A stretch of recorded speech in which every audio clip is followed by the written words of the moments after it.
chilly weather, why not put on a cardigan? That was the Cardigans. And for what it's worth, a lovely tune there. That's a joy. We should definitely talk like that more. XFM 104.9, Ricky Gervais, Steve Merchant, Karl Pilkington, alright? Alright. Yeah? Well, we've got a jam-packed show today. We got so many we got more features than Carl's got on his face. which is about the same as Morph. Yeah. Very few. It's just really a head, isn't it? A little. That's where I've seen him before. More. On Take Heart. Yeah. We've got, Rockbusters. That's still going no strong. feelings on that. No, but he's said he's gonna, buck his ideas up. We've got, chimpanzee that. Carl finds an amusing monkey or ape related story. We've got Carl in a film again. Right, excellent. Yeah, I've had a lot of great response from that, Carl, on the internet. It was my favourite thing we've done. People raving about that. Can we say what the film is this week? Excuse my French, we've got some bloody great music. Oh, pardonnez-moi. Wow, I don't know, I can't speak French. Well, I'll just give you a taste. We got Oasis, Cardigans, you just heard there. We got Lloyd Carl, we got a bit of Pretenders coming up, Eminem, Feeder, Coldplay, all the greats. Can I play you some TJ's Fan Club later? Yeah. What should we have now? Oasis. Go on, then. Yeah.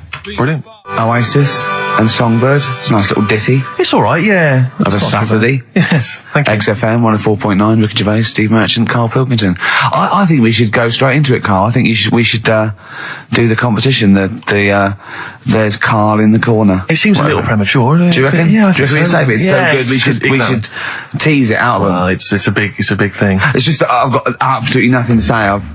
Sure. So I haven't really. Well, I mean, like often I know you all have spoken to Karl in the week. This week, for some reason, I've been speaking to him. Oh, right. I spoke briefly to him about Michael Jackson and the documentary. Yeah. Now, of course, I thought that was extraordinary. Amazing, I asked Karl's opinion. Yeah. And he didn't mention to me the fact that Michael Jackson likes to climb up in trees. No. He didn't mention anything about his bizarre relationship with children. He didn't mention anything about his obsessive billionaire spending sprees. Right. He didn't mention anything about the mannequins he has in his thing, or the fact that he drives around his sort of 7 hotel suites in Las Vegas in a little kind of old people's scooter. The only thing of note for Karl was he said to me, "Did you notice how big his hands are?" I'll tell you what, though, I did. What? How you look at the man's got like a face that he's had reconstructed. Well, I can't say that. It's libelous. Yeah, but, he hasn't. He's got an he's had two nose jobs. Yeah, and you're looking at his hands. But I think it's because you look at him and he looks a bit like. There's a bit of androgyny there, but it's sort of like it is quite a petite sort of old lady's face in a way, but then you see these labourers' hands come out. That's always the way with a tranny, isn't it? You know what I mean? Well, you can't accuse him of being a tranny. No, he's not. No, he's not. What are you saying? I know he's got enough issues now. You're accusing him of being a tranny. I like him. I thought he came out that brilliant. I thought it was really. I really felt sorry for him. No, I think he cleared up a few things as far as I'm concerned. I thought it was a fascinating piece of work, but I did like the shopping spree. That was great. Extraordinary, because he's just got going around just taste. pointing. I know it was bad taste, wasn't it? It was like one of those bizarre shops. Yeah. You know what I mean? There's anything, sort of a gift shop, but they're trying to make it look like Ming. But if it's sprayed gold. If he'd been living in a trailer park, he'd have been ordering, one of those porcelain dolls dressed like a Harley Davidson rider, or an Elvis commemorative plate. It was the kind of billionaire equivalent of that. But the hands were a giveaway. It's the same as those sort of transvestites. It's like you get. What is it about his hands? When you get like a cab driver or something, right? And he decides to turn transvestite about 60, and he goes on Kilroy. So, I mean, that way, he got a twin set of pearls, and he goes, "I've never felt so comfortable." But his hands are still big. He's got a little wig, and he's got the lipstick on, and he's with his teenage kids who are going, "Kill me." Do you think he's been having surgery on his hands to make them larger? Bigger, yeah. Is that why he was wearing that glove through most of it? Exactly, but I think he wants to be a goalkeeper. Right. And they said, well, you can't, Michael, you've got big hands. It would help him climb the trees. Yeah. And he can play tennis now without a racket. Yeah. So what did you make of it, Karl? Were you intrigued? The Michael Jackson thing. It's, it was alright. But, that got a load of attention in the press. But the Trisha programme got nothing. Okay. Which, I know, Steve called me up in the week, right? 10 o'clock in the morning, I was at work. And he goes, you think so at 10 o'clock? Preparing this show. Most people go to work about 8, 9. Are you watching Trisha and that? I said, no, what is it? He goes, oh, you'll be loving it, right? Freaks. Was it, Help Me, My Mum's a Freak? Siamese twins. Right, so I couldn't watch it, but he said, it might be on again because they repeat stuff on ITV2. Right. So I had my dinner late, right, instead of having it at like 1 o'clock like I normally do. Yeah. I had it at like 2:30. Yeah. Sat in the office, put the telly on, ITV2. These Siamese twins. Did it blow your mind? It was amazing. You know, we talk about a lot of things on the show quite a lot. The Airy Kids crop up a lot. I was waiting. It's been 10 minutes and you haven't mentioned the Airy Kid. Right, and last week we were talking about Siamese twins, weren't we? So it was weird that this programme was on, but it was amazing. I mean, what I think you can't refer to them as Siamese twins. I think they're known as conjoined twins. Why? I think Siamese is maybe considered derogatory or as an old antiquated phrase. Yeah, I think it's because the first famous ones were actually from Siam. Right. And that doesn't exist anymore. No, it's conjoined, Carl. Yeah. Get the phrase right. But you think that if that's happened to you, that wouldn't be that sort of offensive. The names that you must get called. Right. You think that's least of your Siamese worries? twins, I'd say, well, that's, Now, were you stunned by where they were connected? Just live with it, we'd say. Right. Because they were connected, of course, at the forehead. Oh, Sort of, which was quite extraordinary. God. What if one had bad breath? That wasn't a question that Trisha asked. Annoyingly, because I know that much of the audience was thinking that. There's a few things that didn't crop up. What questions would you have asked of them? Because what things did you feel weren't mentioned? I'd love to just watch Carl watching amazing things. Exactly. Do you know what I mean? It's like early learning thing. Mouth slightly open. Yeah, some mouth slight open, saliva. dribble, looking round to see if anyone else has seen it. You know, I mean that. Like when a cat sees a bird land on the balcony. Exactly. It can't believe it's luck. I'd probably say, how do you buy her a birthday present? A surprise gift, yeah. Because everything's ruined. Sure. Right? I'd probably ask... Yeah. Well, did you not think it was interesting that one of them had a boyfriend? Well, that was a bit weird, wasn't it? Uh-huh. But what was the other thing that I was thinking when I was watching it? I was thinking if one got into crime and that was sent to prison, Right. what would happen? How would you handle that? It's brilliant. It is brilliant. If a chimp could talk. And what was the other one? The other thing was, what did he talk about?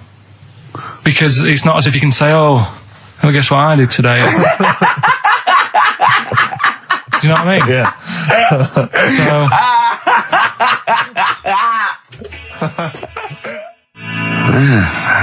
Brass in pocket, and if they're pretending to be good, they're doing a bloody good job of it. I love them. That's Ricky Gervais on XFM 104.9 with me, Steve Merchant and Karl Pilkington. Karl is still buzzing about these conjoined twins. It's just... One of them, of course, had to be... Because one of them was sort of shorter than the other and had to be sort of wheeled around on a kind of trolley thing by the other. This isn't Molly and Dolly, is it? No, they're not called... One's called Reba. I forget what the other one's called. Sheena, maybe, or something like that. Do you remember, Carl? No, I wasn't that impressed with the names. It's just... Yeah. So you immediately put them out of your mind. Those are rubbish names. Forget, Carl, forget. They're gone. Were they British or American? Yeah, American. Oh, because I've seen some American ones on Jerry Bizarrely, Springer. one of them was apparently a country music star. This is Molly and Dolly. Well, they're not called The Molly one that and joined Dolly. at the Oi. The one that joined. But they're not. I think you've made up the Molly and Dolly. No, it was on Jerry Springer. There's a little one that sits on a seat, and the other one carries it round, her around. They're not called Molly and Dolly. There was something like that. They're called. Well, we know that one of them's called Reba, and I forget. And one was a country and western singer or something. Yeah, and but she was saying, "Yeah, I've just made a movie. It's coming out shortly in theatres." Is your sister in it? Yeah, and the other one said, "Oh, I'm not involved."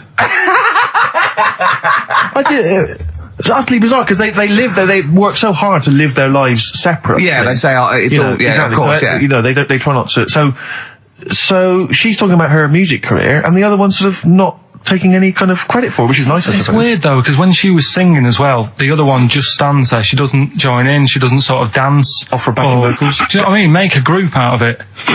Yeah. A duo. Yeah, well, but it seems like we're sort of being horrible, but we're not. No, we're not. I mean, it's a Well, really no, bad we're thing, laughing at Carl's amazement at this phenomenon. Sorry, I just got to say we're not. You know, taking the mickey. The really weird thing about all this, right? And it's annoying because you were saying about, what should have Trisha have asked and all that. Yeah. But one of them mentioned that one of them was adopted and the other one wasn't. Don't talk rubbish. No, seriously. I didn't understand it, right? Of course you didn't. And then Trisha sort of said, well, let's have a chat. And they were like, no, don't want to go into that. What do you mean one was adopted? That's what he said. One of them. Don't quiz me on it, but that's what was said. Hello there. Hello there. I'm a multi-millionaire. And I've just seen your orphanage. I'd love to adopt one of your children. You'd like to adopt one? I'd love to adopt a children. Because I've got loads from around the world, so I'd love to adopt one. I'd give you $10,000 towards your. Well, we're speeding through then. Yeah, Brilliant, yeah. okay. We've actually got 2 left. I only need one. I'm only interested in one. Yeah, I don't need any more. Don't need any more. They're sisters. I know it would be tragedy to break them up, but I really only need one. Now break it up. There's the rub. You see. Sure. You just need the one. It's $10,000 now. You can have that. I'll sign it now. But I don't want to discuss it further. I'll bring her around. Brilliant. Okay. Ding dong. Hi. Yeah. Brilliant. You brought my kid round. Yeah. There she is. There. That's a joy. Yeah. Okay. Just standing next to a bush. Yeah. Do you want to? Can you bring her out? No. There's nothing behind the bush. So you just want.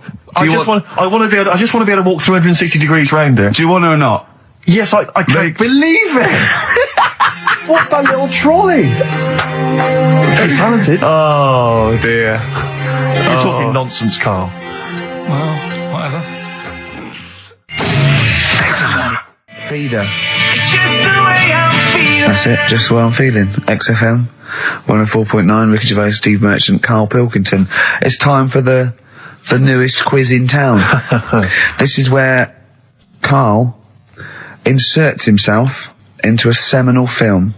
Last week, it was the little kid in Sixth Sense. You remember? To great acclaim. The critics loved it. They said a triumph. This week, he's fiddled with The Graduate. This is the scene where, of course, he goes upstairs to the hotel room, and it's on the cards. She's a dead cert, Mrs. Robinson. Well, Here we go then. So, are you ready for it? I've brought some condoms from home that Suzanne got for Christmas. Benjamin, What? will you bring me a hanger? A what? A hanger.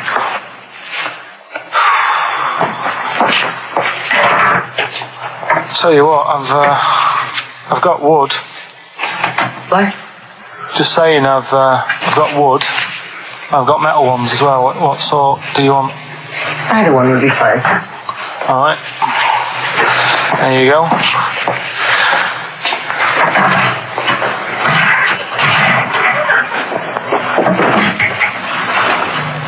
Are you afraid of me? No. No, I've seen weirder things than you. Have I ever told you about the 2 lads I went to school with who had big heads? Webbed fingers as well. But not related, and weren't mates, but both had the same thing, which is a bit weird. Yeah, I'd never found out what was wrong with them. Can I ask you a personal question? As long as it's not about my head being round, because Ricky's always going on about that. He's saying I've got a round head. Well, you can admit that, can't you?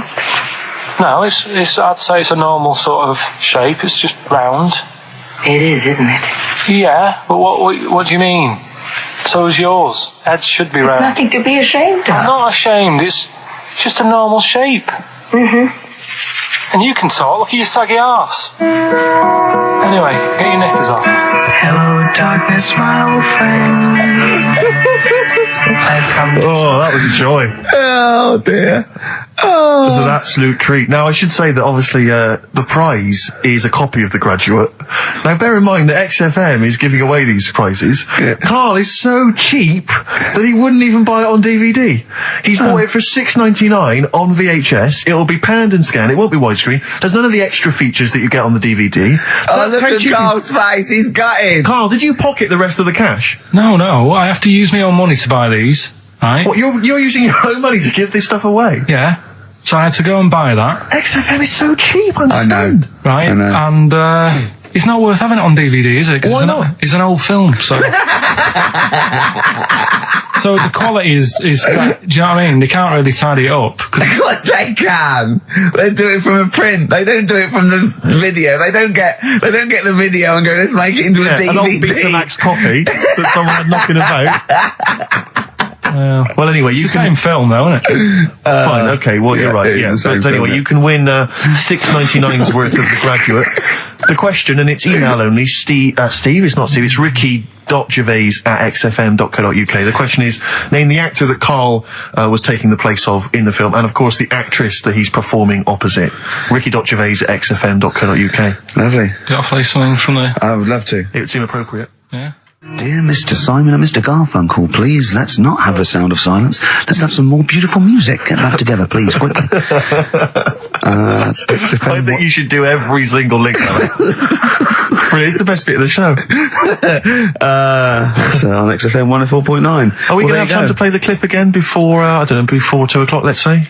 Are people not listening to the question? Is that what you're... Some people are not listening to the question. Oh, dear. Okay, we'll play it again at about 2 then. And personally, any excuse to hear it again, because I thought it was I think Karl should go out and get the DVD. I think it's embarrassing to give away the Yeah, the you have to VHS. get it. You have to go out and buy the DVD later. Karl, on the DVD, it's got a booklet, it's got an audio commentary, it's got behind-the-scenes features, and it's got this pristine widescreen version of the film. You've got some cheap $6.99 version. Yeah, and on so VHS. because you were being mean, because it was your own money, you're gonna have to waste that now because no one wants it. So it's gonna cost you twice as much as it would have done if you just got the DVD the first time round. A valuable lesson learned. Yeah. I've rewound it. There's a penalty if you've not. No, you haven't rewound it. Go and get the DVD later. They're going to win the DVD. No, I looked at the DVD and it was 18 quid. I'm Go not and paying get 18 it quid for and it. claim it back. No, you've got to wait. What a cheap station this is. It's outrageous. I mean, Well, do you want to go on with the other prizes with what we're giving away later? What is this for Rockbusters? Well, we don't give away prizes, we throw away prizes. Yeah, it's cleaning out some drawers at XFM. Go on. I'm just having a quick look through before I... because we've sort of revamped Rockbusters a bit. There's that extra bit in it now, isn't there? That audio bit. You're selling it, your big sell. Oh, we're not going straight into that yet, then. There's a No, DVD. no. There's a DVD there. What's that? I'll go through them later, Rick. I just need to absorb it. Don't get excited, mate. So, who did Karl play in the clip? What actor's place did he take, and what actress played opposite him? That's Ricky.Gervais. XFM.co.uk. Sure. Brilliant. Yeah. Is that it then? What have we got coming up? We've got some... Play a bit of Coldplay. Let's have bit it. of Coldplay, be right? Coldplay. Yellow on XFM 104.9. Get it on DVD. It's an embarrassment. £7 worth of old video, pan and scanned. Oh boy, now that's what they're getting. Right. He's put a downer on it. All the work, that went into that, and then just going to fob them off with a bit of old celluloid like that. Well, listen, still to come, right? We've got the monkeys thing. Oh, chimpanzee that. And when I was out last Sunday, right, at Johnny's birthday party, Yeah. Steve was there. Yeah. Got talking about stuff. And a debate that we didn't really finish cropped up. It blew your mind, didn't it? Amazing. Oh, I know about this. Steve told me. This is the infinite amount of monkeys. Or a monkey with a typewriter and an infinite amount of time would eventually come up with the works of Shakespeare. Yeah. There was no debate. It's a philosophical, mathematical problem. There's no debate. It's true. It wouldn't happen. No, listen, Karl, listen. Infinity sorts it all out for you, right? An infinite amount of monkeys at a typewriter, right? They do everything. They type everything. Infinity just sorts it all out for you. There's no getting to it and they're going, oh, well, let's have a look what they've done. This one's come close. Did Romeo and Juliet. It would do it all. It would type everything ever possible, conceivable. Yeah, but It's a mathematical Well, infinity. we've heard your side of the argument, Rick. And I'll be honest with you, it's a persuasive one.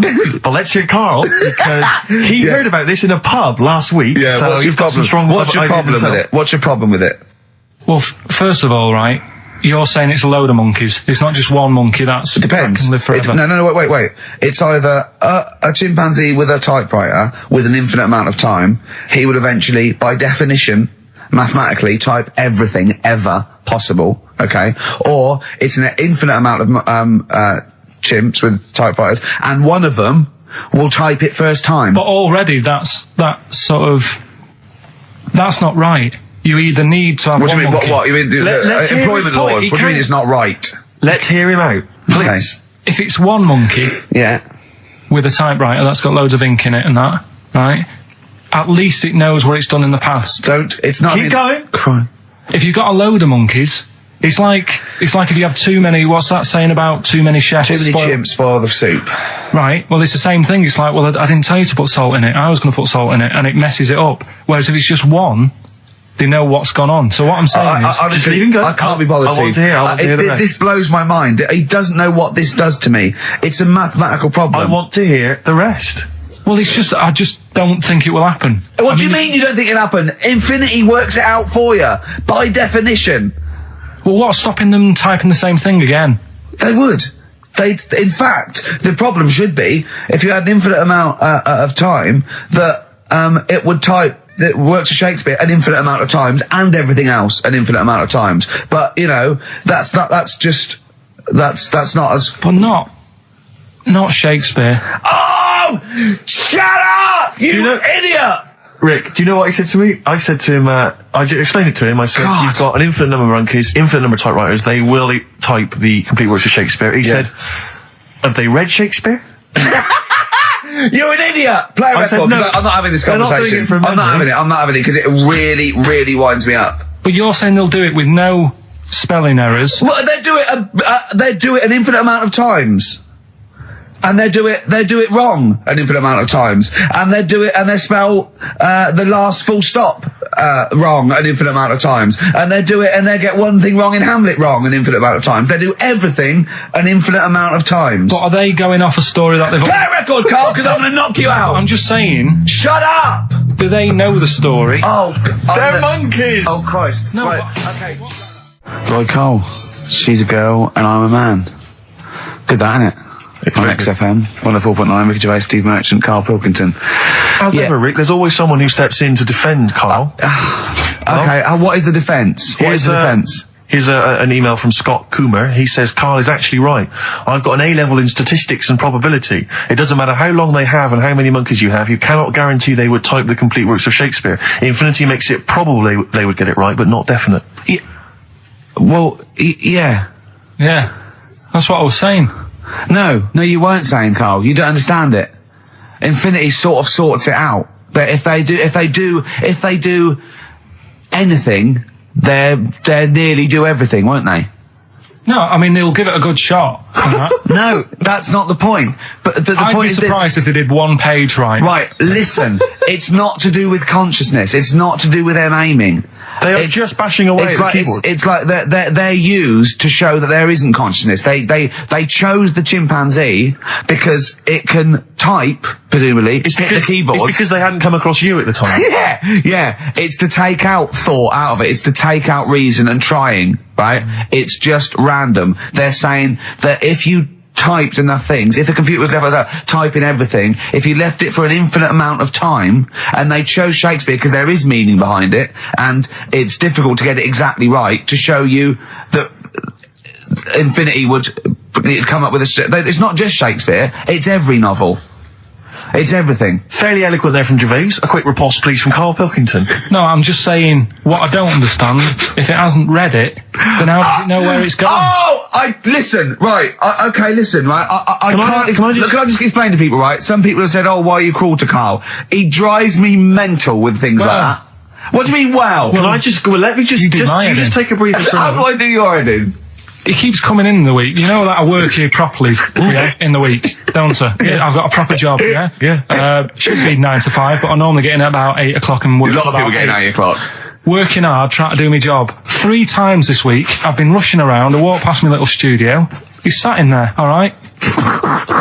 Now, because I've got this sort of job, I can get away with it. I said to him, if I was a doctor,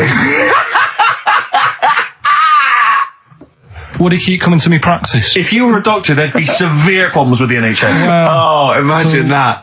The standards would have lowered so much if you can arrive at the hospital you're a We'll doctor. pop in, I'll go to lunch, don't we? We have a little lunch break, don't we? I go, come on, let's go now. He goes, I'm busy. I go, come on, let's go now. He's going, you're doing me head in. Well, when I was talking about the monkey conundrum with Carl, he said to me, right, if I had a day off work, and I was, say, watching the TV, and with one hand I was typing a typewriter, would I type Shakespeare? I mean... Yeah, but you see, there's certain things. We were talking a little bit about this stuff the other week, weren't we, when we said you were going on about Einstein, and I said he's not that good. you know, E equals MC squared. You know, it sounds good, but I've never used it and that. Right? I've never used it! You haven't used 2 and 2 equals 4, Carl! The fella with an apple fell on his head. You know, it could have been anyone sat under that tree. Do you know what I mean? It's just annoying. Lucky. And It just happened to be a genius. Newton gets all the credit do you know for what I his mean? laws of the universe. Well, other people were working whilst he was having a lunch break under the tree. Okay. So in a way, it's like he didn't deserve to have that success story. Again, forget the apple and the tree and whether he was sitting down having a lunch break. It's totally irrelevant. Yeah, but what I'm saying is there's certain things that will just happen. You know, it's like, I think we were talking, when we were out eating the other week, we were talking about Noel Gallagher. Well, this is reason the monkey discussion came up, right? Noel Gallagher. I don't know what to say. I don't know what to say. Rick, I don't want to misquote Noel. I'll be like Herbert Lom in Clouseau. I'm going to get a twitch whenever he opens his mouth. I don't know where to start with some of his statements. Well, as I say, this discussion began because we were talking about a quote that Noel Gallagher supposedly gave. Now, I don't want to misquote Gallagher, but the gist of it was that he said, had I written Wonderwall or whatever, instead of the Beatles writing Strawberry Fields or whatever, I'd be the one that was considered the great songwriter and it wouldn't be the Beatles. You know, it's just the fact that they came first that meant that they get all the credit as being the greatest band. I in the don't know where world. to start with that statement either. I mean, that's Gallagher's thing, and he's, you know, well, whatever. We know what we think of that. What was your point, Carl? You agreed with him, didn't you? Yeah, I reckon, right? Do you know we've talked about putting a baby in a room before and it'll know what colour it is and stuff? If you got a room that's painted red, right? But forget that, because that's going to confuse Hear him out. Listen to me. Say if they did some new TV show, right? Like, what's that film with Jim Carrey in where The Truman Show. The Truman Show, right? So they make up a little room and some woman has some kids and you say, right, let's put the kids in this room, and they don't know what's going on outside. They don't know anything about like EastEnders and that. It's like their little world, right? They don't know anything that's gone on. How could a child survive without EastEnders? Right, listen. So he's sat in the room, right? And then when they're all asleep, right, Wait for this bit. someone Have you heard this? Yeah, bit? wait for this bit. They're all in a room. Yeah. They're asleep. Yeah. someone pops in, puts a guitar next to the bed, right? Nips off out again. They wake up in the morning, and one of them goes, "What's this?" They don't even know it's a guitar because they've never seen one, right? They're talking English though. Yeah, We just left guitar out of the vocabulary. right. So There's plenty more to come. one of them will pick it up and they'll go, "I don't know what it is," and they'll start strumming. They'll go, "That sounds good, doesn't it?" Give them a few weeks, they could come up with "Hey Jude." Whereas, typing Shakespeare, a monkey that can't even spell, I see that. Listen, can't answer it. Can't I answer might it. come with you, Rick, if that's all right. Okay, we've got to sort out that Christmas special as well. Yeah, no, sure. Alright, I'll see you later. I'm shooting off then as well. Cheers, Carl. Flaming Lips, Yoshimi battles the Pink Robots on XFM 104.9. Before the ad break, Steve Miller Band, Fly Like an Eagle. Great track. Lovely to hear that. Brilliant track. We're not scared of playing that sort of stuff, are we? Indeed. We've got some great... I think we're underestimated here. People think we're just like, you know, two guys and a buffoon in a room. But we're so much more than that. We try and put together a whole package for them, don't we? For their Saturday afternoon listening pleasure. If there was an infinite number of us three in an infinite number of studios, broadcasting for an infinite number of shows, would we ever do anything half decent? Yeah, we eventually... Would we ultimately come up with something quite good? What was that email that you were laughing at? I can, it's too rude. What does it say? It's too nasty. Oh, God, give me the gist of it. The gist of it was that it would mean that if there was that infinite number of monkeys, eventually, besides the fact that they would type the complete works of Shakespeare, they would also type the sentence, "Karl Pilkington is a genius." But the email also said it would also type, "Ricky Gervais is a..." I can't say the word, but I know. yeah. But a number of times they type it and write, "Karl Pilkington is a genius," and Ricky Gervais is a cund. Exactly. Yeah, that would be there a lot. Yeah. Before we carry on with anything, I should just tell you, we're on the subject of emails. There's one emailer we're always looking forward to hearing from. Richie Anderson. Dicky Docky Doo. Richard Anderson, thanks for emailing. He's And, my biggest fan. He's now. one of the biggest he fans. Absolutely loves me. but not afraid to offer some constructive criticism. Go on, That's what's the he great said? thing about Dickie. And from Anders this week, he says, "Ricky, I'm lazy, I talk nonsense, I'm badly organised, and I believe in ghosts. Can I have a job working on your show?"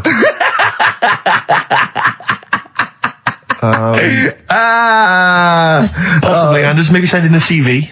Or email us either. He's put a little bit of all of us in that, hasn't he?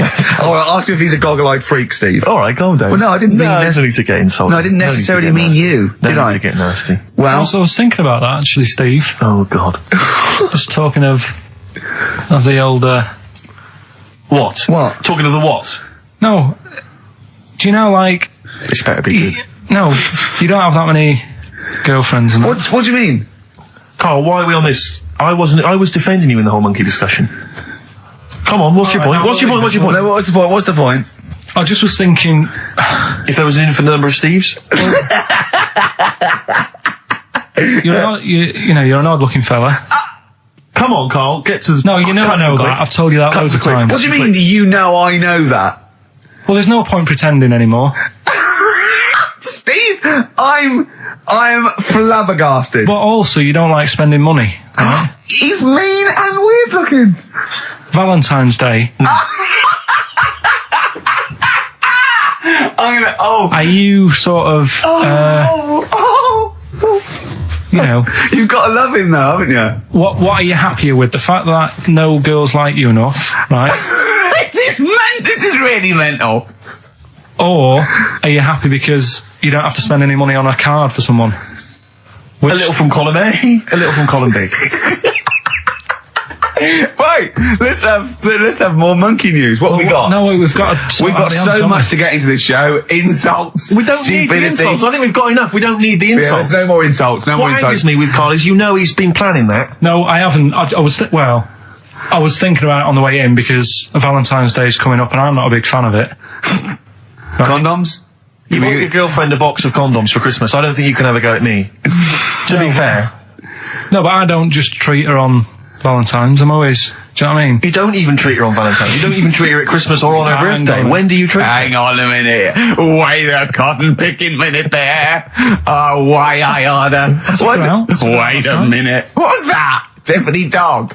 I treat your girlfriend better than you, and I've only met her twice. I took her out last night and she enjoyed herself. Where'd you go? Until she had to write the check. Where'd you go? Where'd you go? To a chippy. A really... No. Play a record! It's a chippy. No, a really quality one. Right. Oh, God! Under a fiver for two. Oh, nice lots. wrapping. Not newspapers, greaseproof paper. And bread. And bread. Ash, and sometimes on XFM 104.9, I'm Ricky Gervais with me, Steve Merchant and Karl Pilkington. Right. We've got so much to get through. All right. London's shit, innit? Sorry, I shouldn't swear on air, not studio. Never swear on an on-air studio. Yeah. Apologies. Not really swearing, is it? I'll tell you what swearing is. Yeah, Graduate. You're going to play that again and give a winner. Give a winner. Well, let's hear it. So it's Karl Pilkington featuring in The Graduate. Yeah. Yeah. Well, Here we go then. So, you ready for it? I've brought some condoms from home that Suzanne got for Christmas. Benjamin, What? will you bring me a hanger? A what? A hanger.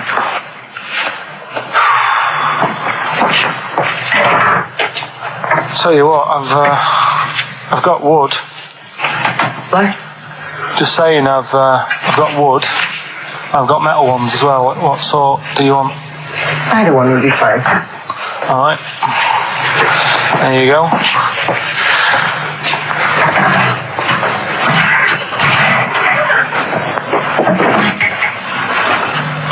Are you afraid of me? No. No, I've seen weirder things than you. Have I ever told you about the two lads I went to school with who had big heads? Webbed fingers as well, but not related, and weren't mates, but both had the same thing, which is a bit weird. I'd never found out what was wrong with them. Can I ask you a personal question? As long as it's not about my head being round, because Ricky's always going on about that. He's saying I've got a round head. Well, you can admit that, can't you?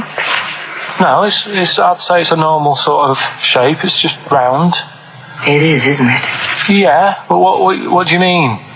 So is yours. Heads should be It's round. nothing to be ashamed of. I'm not ashamed. It's just a normal shape. Mm-hmm. And you can talk. Look at your saggy arse. Anyway, get your knickers off. Hello, darkness, my old friend. Oh dear. A classic, an Oscar-winning classic. Oh, Karl Pilkington in The Graduate. But what was the question, Steve? The question was, which actor was Karl Pilkington taking the role of? Well, that's easy. Which Everyone knows actress that. was he performing opposite? I know that. And the answer is Ricky. Hoffman. Mm-hmm. And Bancroft. Anne Bancroft, Dustin Hoffman, and the $6.99 VHS cassette is going to Laura Gomez because she says that she'd be happy with the VHS, not the DVD. So best of luck to her. I hope she enjoys that. All right. Yeah. What we do next week? I've got loads of. I quite like hearing Karl in a sort of seductive environment. It gives you another insight into him. It gives you another dimension. I know. E.T. it is then. Exhibit X. and the track X. Have you seen 8 Mile, Rick? I really enjoyed it. You'll notice Exhibit makes a little cameo in that. Yeah, and that last bit, that wrap off at the end, it was lovely. It was just like, it was like Rocky or something. Shall we have a wrap off maybe next week? Yeah, The three of us.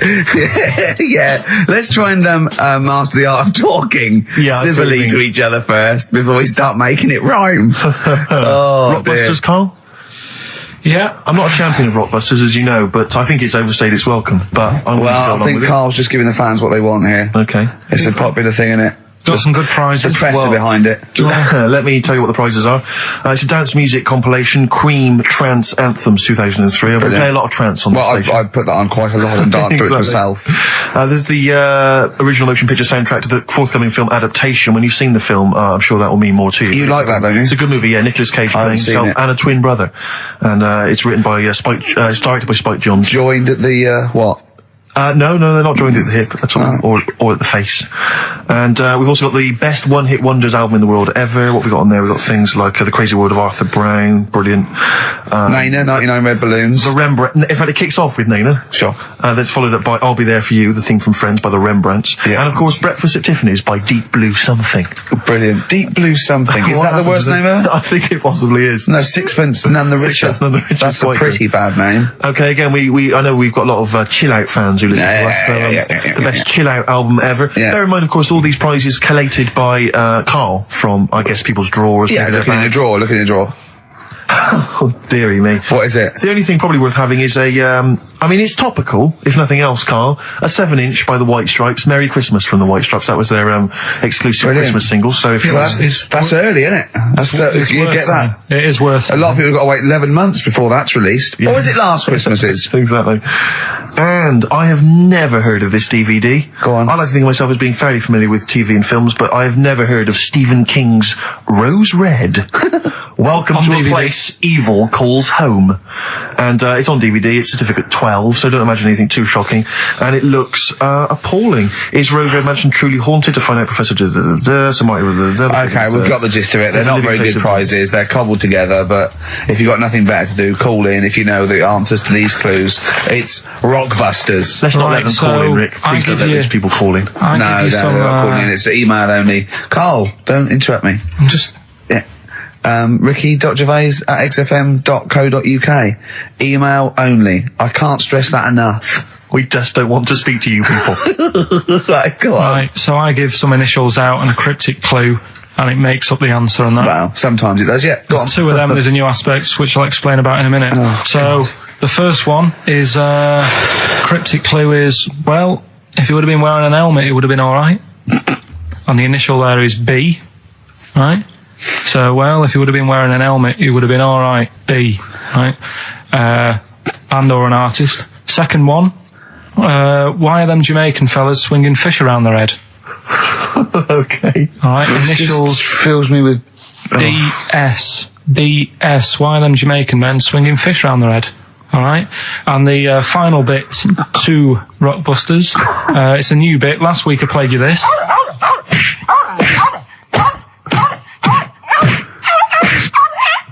His face goes along Right? with it. That's someone beating up a dog. That was Smack My Bitch Up, right? So here's some sound effects and that, and they make up a song.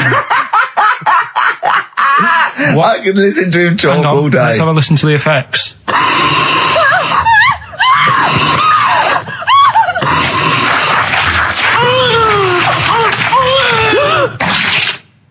It's terrifying. Right, I told you not to play that one. It's rubbish. No one will get that. Well, we'll see. I heard that. I can't always say one thing. I said it's rubbish. No one will get it. No, it's not the one you think it is. Ah, right. So, email in, ricky.gervais@xfm.co.uk and you can win that stuff. I'm a little bit confused. I'm here. I've heard what you're saying. We've discussed this in the past. I don't know what's happening. What's that?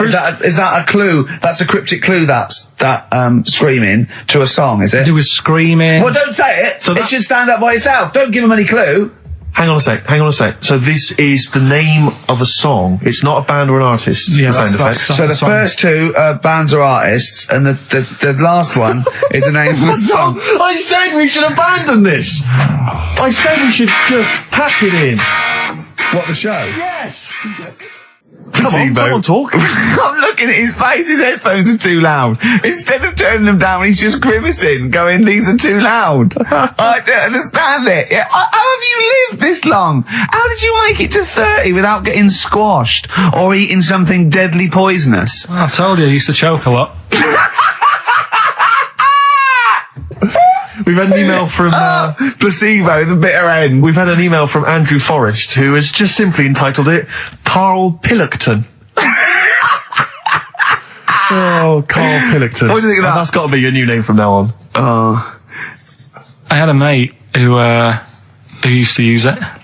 What, he used to call you that? Yeah. was that your nickname at school, Pilkington? No, it's not my nickname. It is now. No, it's not. It is now. Pilkington. Pilkington. Oi, Pilkington. Oi, Pilkington. Pilkington, do my homework. Where do you live? Where do you come from? Pilkington?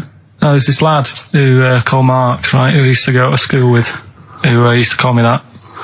And his mum, right, was like obsessed with cleaning. And I was never allowed in their flat. He makes the place look untidy. So she used to, I don't know if it was just me or all his mates, but I used to turn up and she goes, "Yeah, he is in, but you know what you've got to do?"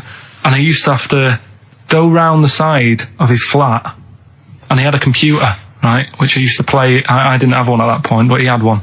And I used to have to go round the side of the flat and stand at his bedroom window with his window open, and I'd be sort of leaning in playing the game. You are joking. I'm not. His mum. You had the weirdest upbringing I've ever heard. The things you were willing to do. It's the strangest. What is this town like? No, I stopped going once Was I there got my always own. music? Right?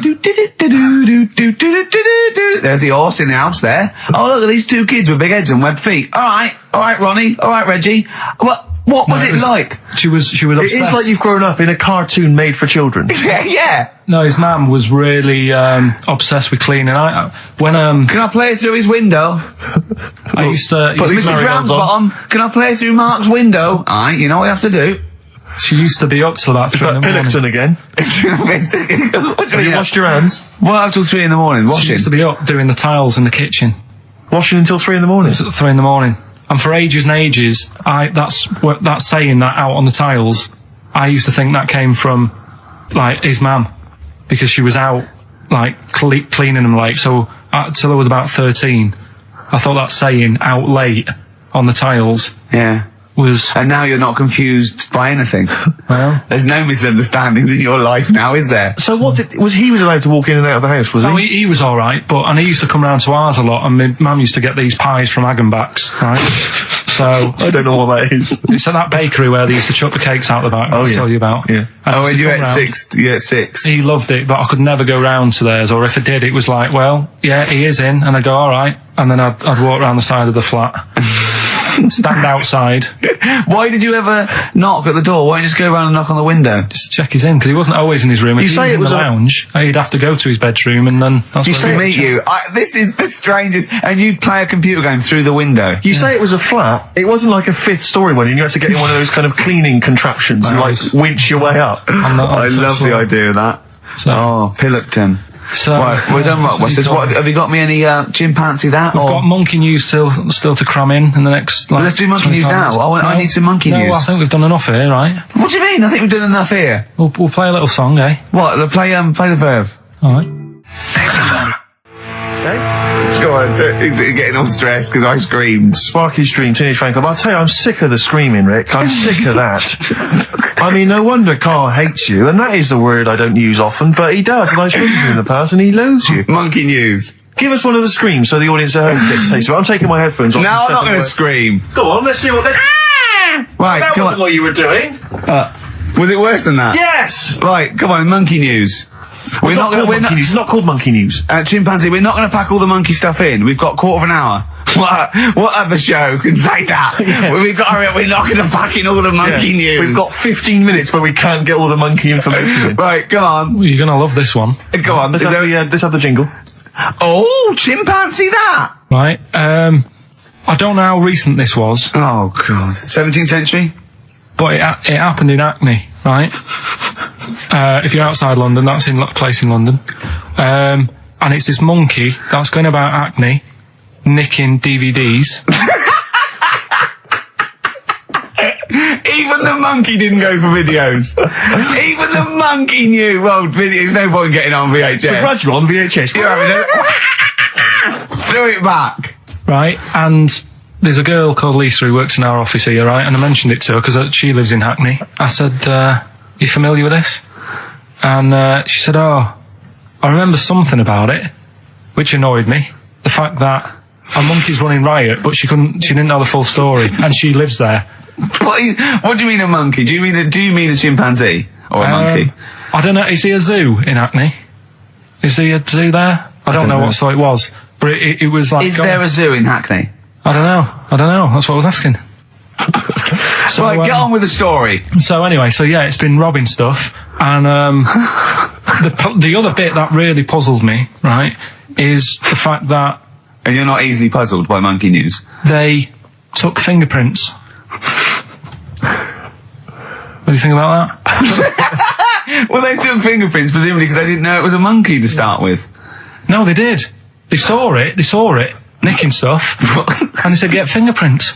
So that means there's more than just one doing it. I'm gonna have a heart. He had to fax them to Interpol. Yeah. We know that is. Yeah. It's Brian the monkey. Yeah. So sorry, I don't understand. He was stealing DVDs, specifically DVDs. DVDs, I think it said watches and stuff. What, breaking into homes? Yeah, in Hackney. Maybe. Are you sure it wasn't a kid with a mask on? No, seriously. How was he breaking into homes? They're good Up the drain pipe. They're good, aren't they? They're good, aren't they? But how would they do that? So is that the news? Well, that's how much do you want? Is that monkey news? For this week? Well, I don't know that it's true. Again, I've got the things. There was other stuff. There was another story that I found about a monkey, but I would like to know from someone in Hackney do you know what I mean? And I missed that one on Crime Watch, which would have been good. Right? But there was another story about one that kept getting on buses, not paying its fare. Not paying its fare? And just sat in a corner reading the paper. Reading the paper, Carl. You're an idiot. Well, that wasn't in London. You're an idiot. That was in America. It wouldn't read the paper. Why would it read the paper? Because it was its way of sort of going, oh, well, if I'm reading something, maybe the inspector... The inspector won't notice my hairy hands. Oh, Carl, you're such a fool! Well, Pilkington.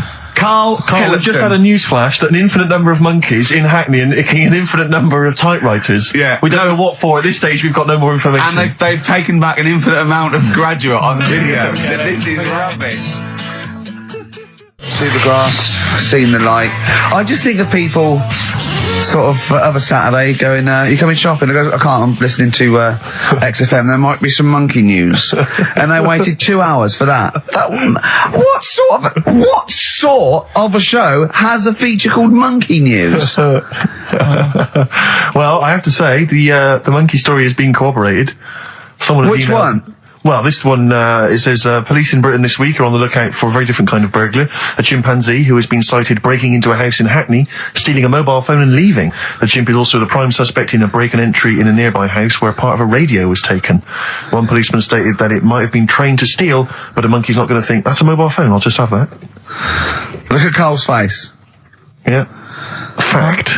That's fact. So, Rockbusters then. Yeah. Get these out of the way, we're running out of time now. I have to say now that we've had no answers that have attempted even to guess all three. Right, you see, that's because you're an idiot. Right, okay, right. Do the questions and the answers. And if I think that it's either too hard or ungettable because it's stupid, we're binning it. Right. I thought we'd already been. I'm annoyed that. Right, come on, do it quickly. The first one was, well, if he would have been wearing an helmet, he would have been alright. Right, what's the answer? That was B. What's the answer? Busted. Right, that works. All right. Busted, that's fair enough. Did anyone get that? I assume some people got... No. People have given up, Rick. People aren't even bothering to contribute. Right, what's the next one? They've just ignored it like it never happened. Busted. Second Busted. one. Busted. Why are them Jamaican men swinging fish around their head? Go on. That was DS. Yeah. 70s band, Trout Spinners.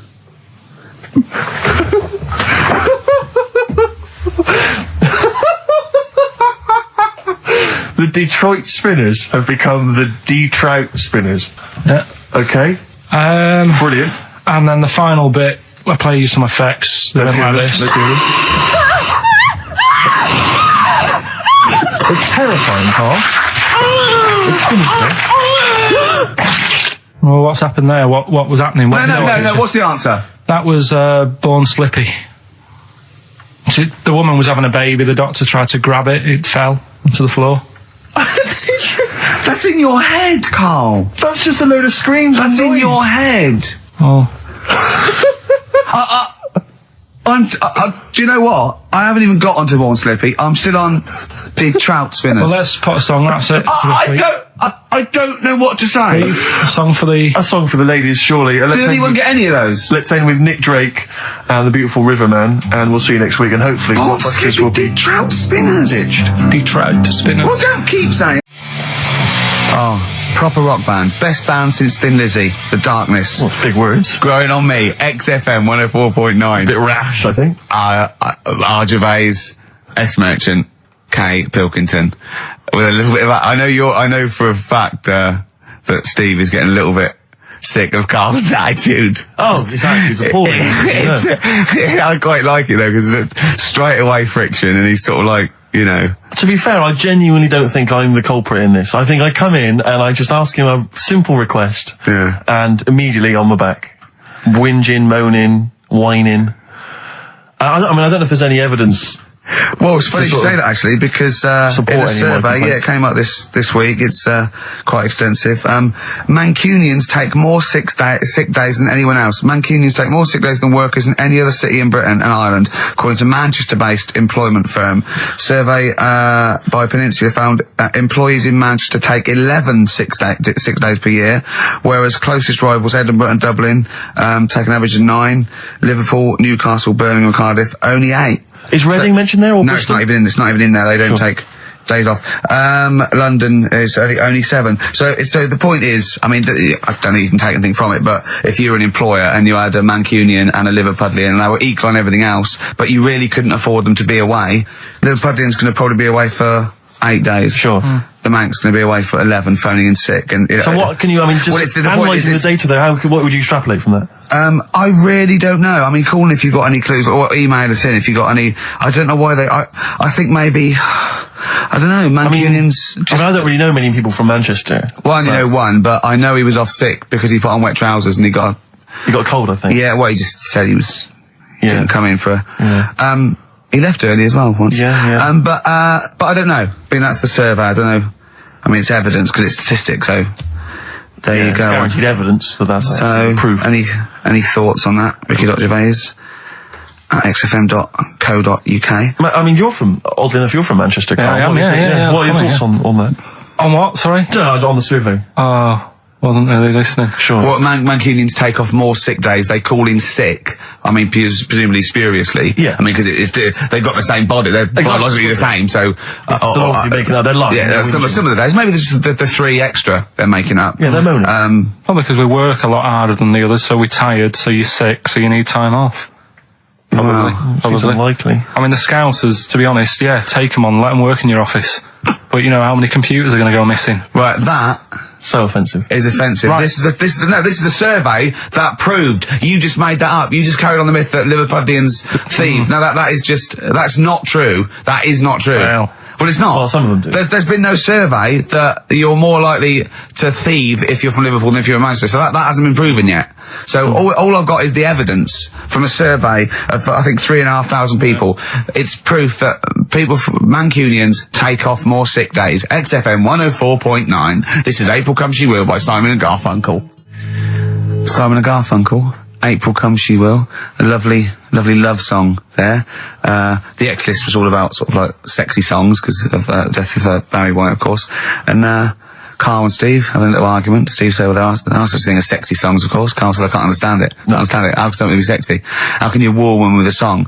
Steve went, well, you don't woo a woman with it, you just put it on the background. Carl said, stick the telly on. Stick the telly on. I love that. You don't believe there's any such thing as a sexy song, is that right? I don't think it can get you in the mood. You know what I mean? Right.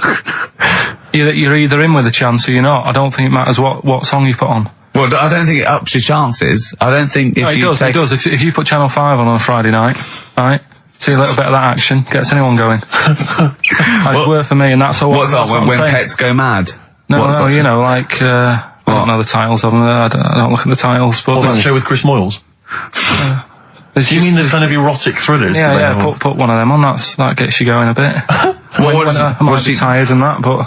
What does the woman go, oh, that's an idea. Hey, that's an idea. They're normally called something like illegal briefs. And they're normally about some kind of female solicitor who's defending a guy who may or may not be a killer, but maybe in a former life they were lovers. It's always some nonsense like that, and presumably there's normally some gruesome murders. So how is that getting you in the mood? It's plot development. Yes, the narrative. I love narrative. Yeah. I'll tell you what, that's a lovely twist. I've got the horn. Yeah. Brilliant. So, if you're from Manchester, sorry about that. I mean, it is true. We weren't making that up. We weren't doing a stupid stereotype like Carl did with Liverpudlians. It's just a survey that Mancunians take off more sick days. But they might be genuine. They might be sort of an iller people, or it might just be people who are in Manchester go, oh, I can't be bothered to go to work, it's rubbish. Whereas if you're in London, you go, I can't wait to go to work. What a lovely place this is. Some great jobs, don't you? Great jobs, don't they? Yeah. Rick, I know you're always looking, just to keep you abreast of, new developments in music, what's happening. Yeah. I don't know if you've got any plans this evening, but you might want to pop along to the Hope and Anchor in Islington. Why? Where, playing tonight, Restless Diesel. Please welcome to the stage. Restless Diesel. I mean, we've talked about it before, band names where you just have to imagine you're supporting U2, Wembley Stadium. It can never happen. Please welcome to the stage, and Restless Diesel. And after the first song, he goes, thanks, because great band before us, Restless Diesel. Yeah, a lot more of them. Exactly. Yeah, it won't happen, will it? Sure, they're a great band. I think. What's the tax on that? $5 in, is it?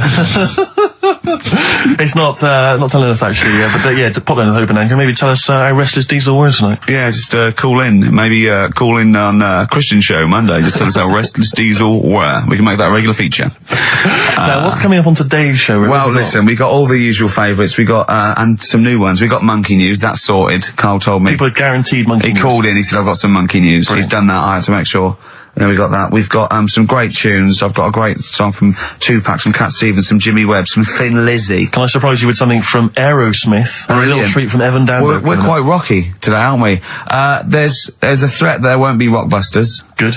That's no threat. But we can bring back Educating Ricky. Oh. I mean, because it's sort of like seasonal, isn't it, our show? We don't want it's not like Ant and Dec's takeaways on all through the year. Yeah. They go away for a few weeks and we get something else like Ian Wright's, Friends Like These or something. You know what I mean? And so maybe Rockbusters, maybe not. Rockbusters on hiatus, but Educating Ricky always fun. If you've not heard that before. And I'll tell you what, Jane's Addiction, just because they rock as well, don't they? Oh, brilliant. XFM 104.9. Excellent, Ricky Gervais. Jane's Addiction, just because on XFM 104.9, broadcasting from London, where people prefer to only be off sick when they actually are ill. Sure. I don't think I've ever taken a day off sick. Except when I had that terrible tonsillitis. Is that when you went home, stayed with your mum and dad? Yeah. Why is that a problem? Nurse back to health. No, I'm not saying it's a problem. Nurse back to health. Yeah, I've got a loving family. So sue me. What do you make of the antagonism and piss taking is just like, oh God, 3 blokes in a pub. There's people listening. I can't go. Are there? Carl, what do you make of London? Because you often say you'd much rather be up north. Well, he wouldn't, or he'd go. Well, this is why, he constantly says... You've chosen to live here, you've lived here for years, you've got a flat here. No. I chose to come here because I was offered a job that was good money. Yeah. I wouldn't have come here if there was no job. So you prefer to be somewhere where there's a good job, so you've chosen to live here? I don't like being here, though. Well, no, but you can leave. To what? Well, exactly! So you've chosen to stay somewhere that's better for you. It's not better for me. Well- It's making me ill. I'm not sleeping. Well, you say you're ill, you call in ill, but I don't think you are. But I mean, Are there any stats to prove that? well, yeah, because you know, of the 11 days that he calls in sick, I reckon probably 7 of them are genuine. I'd love it if I drop down dead tonight. Honestly, I'd love it. If you drop down dead tonight, you know it. Why aren't you sleeping? What, you're feeling ill now, are you? That's funny. You weren't feeling ill earlier, but you read that and you're suddenly ill. I'm run down. Or you should take a holiday. Oh yeah, you just had about 8 in the last 6 months. Oh God!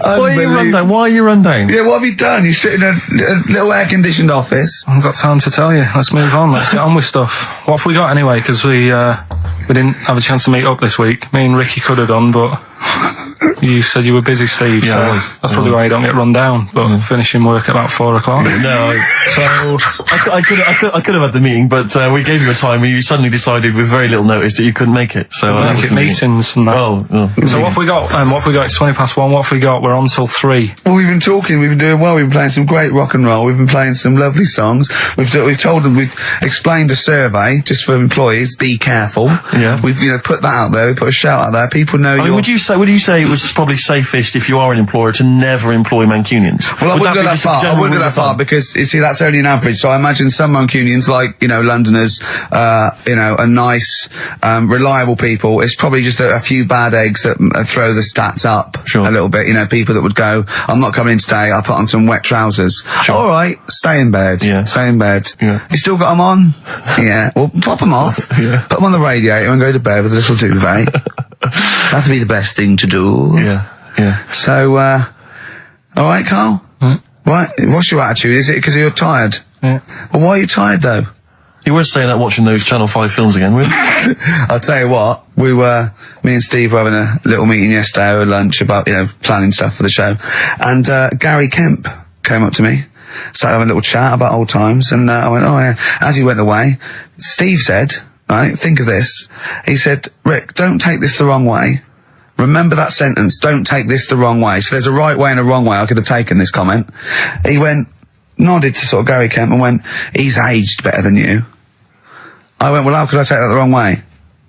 Yeah, it's not offensive. No. Well, the point is this. He didn't know me 20 years ago, so he's actually saying, Rick, don't take this the wrong way. He looks better than you do. Yeah, well, he does. But why say that, Carl? What? Did you really say that? Yeah, although, can I just backtracking for a second? I love the fact you said you bumped into Gary Kemp and you reminisced about old times. What old times did you share with Gary Well, no, Kemp? he came up and said, did we drop the pops together? I went, no, I did Razzmatazz. I said, oh, we did Razzmatazz. I think he was thinking, had he ever met me before? But he hadn't, because we hadn't. That's what I meant. Yeah. And, But if you had to make an objective analysis...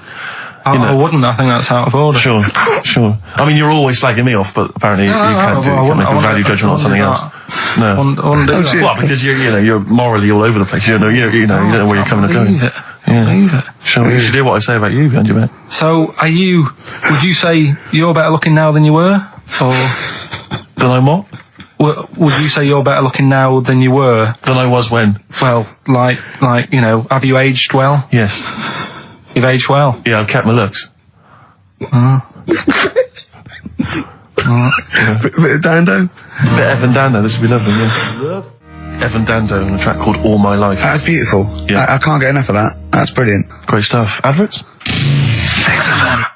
Radiohead, Go to Sleep. That's good, isn't it? On XFM 104.9. Brilliant. Great DJing there. Well, I've heard it before. Good, isn't it? Yeah. No, it was good. It was very good. It was very good. I was watching cable TV. I do a lot of that, and there's an advert I've noticed. It reminded me of the sort of adverts you used to see when I was a kid. It's one of those attempts to kind of educate young people, but doing it in it's on MTV, but it's one of those things where it's clearly been made by people who are in their mid-40s. Who have never been cool. Yeah. Who've been working really hard to get into TV all their lives, and now are trying to appeal to, funky and possibly wayward young people. Yeah. And it's kind of... Nerdy wows. Yeah, exactly. And it's a kind of stunning model, and two of her stunning model friends, but they're just a couple of average girls, going about their business. And, it says something like, it's all shot very funkily, like a kind of, lock, stock and two smoking barrels kind of thing. And it's a girl, and she's just grooving along with her friends, and it's kind of like, the captions are things like, Isabella's 17. She's cool, she's quite funky, she's got these great friends, and they're sort of hanging out, laughing. and she just pops into a tattoo parlour. Sure. Why not? Her friends are like, what are you doing? But she just goes in, she has a tattoo done, and it sort of says, she's wild, she's crazy, she lives life as she sees it. She takes every day as it comes. She's not tied down or anything. She doesn't smoke cigarettes. Yeah. So it just says, don't smoke cigarettes. If you think she's cool. If you think all this is cool, then you probably won't want to smoke cigarettes. Exactly. If you want to be cool, then like don't. Isabella or whatever. Except the thing with that is that people watching that, the youth watching that will go, well, Bill at my school, he smokes and he's cool. Exactly. Yeah. Well, this is the problem with it. Yeah. It's not that the impulse is wrong. The message is fine. It's just this thing. I can't imagine those things ever working with young people, with youths. It's like when what was it? What it will do is that you'll get a lot of 13 and 14-year-olds sneaking out and getting a tattoo. Exactly. So the parents be going, I'd rather she smoked. Exactly. She might give that up sometimes. That's her life. She's got a spider's web on her face now for the rest of her life. Yeah, exactly. Yeah. But it's like, you remember that thing when they tried to get young people to vote? Do you remember that? Was it Rock the Vote? Was it called Rock the Vote? Was it people like Billy Bragg and people kind of... Yeah. I don't know who that appeals to. I don't know, some youth is kind of smashing up a bus shelter, throwing bricks at old people. Goes, what's that, Billy Bragg? Billy Bragg, yeah. I just can't, I don't believe it ever. I think it was Mick Hucknall was another one. What's that, Mick? Oh, dear. I remember the ones where he just, if you were going to go off with a stranger, your cat went, well, don't. Yeah. Ask mummy first. Yeah. And I remember I was trying to jump in cars left, right and centre, but my cat, when I was like 5 or 6, would go, and I go, good point. Yeah. You're right, he could be a nutter. But I seem to remember the Charlie's... The Charlie Says. It was Charlie Says, wasn't it? Yeah. Charlie Says. I always find them really unnerving. He lived in that really eerie kind of world where you never really saw anyone. Yeah, but it was very it was very eerie. It wasn't a very kind of comforting world. They hadn't spent a lot of money on the cartoon. No. But I always got the sense with him that he was probably really quite lonely. But I like the fact is that he had a cat. Mummy was so pleased. But by the time I came out, they'd gone off and I missed the picnic. But Mummy was so pleased that I'd asked her. She gave me an apple. No, I think and Charlie got something he liked. He gets a fish. Yeah. Right. I was thinking, an apple? No, I seem to remember it being that... I'll get an apple anyway. Give me some sweets. Yeah. Or a tattoo. I always thought there was a con when your parents got you some clothes you needed for Christmas. I'm not falling for that. Exactly. I'd go, look, I'm getting the clothes anyway.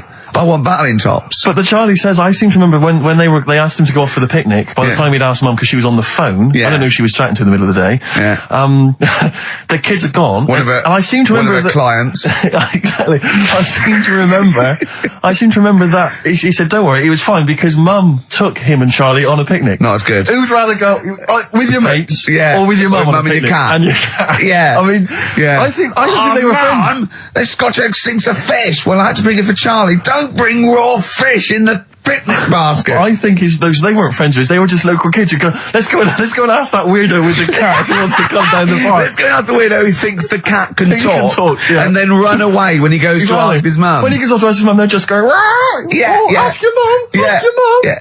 Hello, hiya. All right, we're the local lads, the cool local lads. We smoke, we got tattoos. Do you want to come and play with some puppies in the disused mine? Ask your mum first. Quick, run. Exactly. He's talking to the cat. Look, he's talking to the cat. They were just round the corner spying on him. They were just laughing. There was no picnic. Did you ever go on a picnic, Carl? Was there places to go in Manchester, or was it like Quarryland mostly? The problem with those adverts, like when I was growing up, they'd sort of give you ideas, because remember the Charlie's one, right? And we were on holiday, right? And I met these two lads who are knocking about with like mates and that. And that advert came on, and we thought it'd be a good idea to wind his mum up, because this advert had just been on saying, kids are going missing in Wales, right? Yeah. So we said, this will be a good laugh. We put the kid in the wardrobe. His mum came back from shopping. We said, he's gone missing. We haven't seen him for hours. That's terrifying. I know. That's appalling. How old were you? About 13.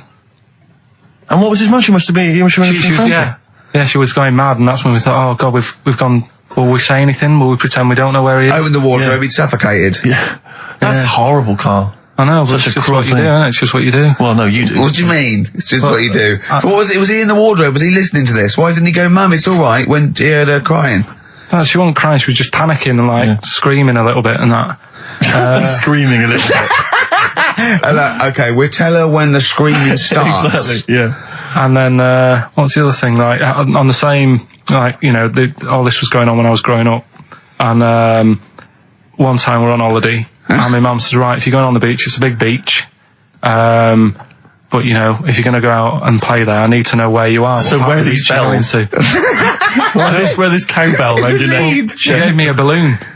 Good idea. A balloon, and it just, you know, sort of attached to my arm, so wherever I was playing in the sea and that, you can see the balloon and that. Brilliant. But then the problem was, everyone else thought that's a good idea.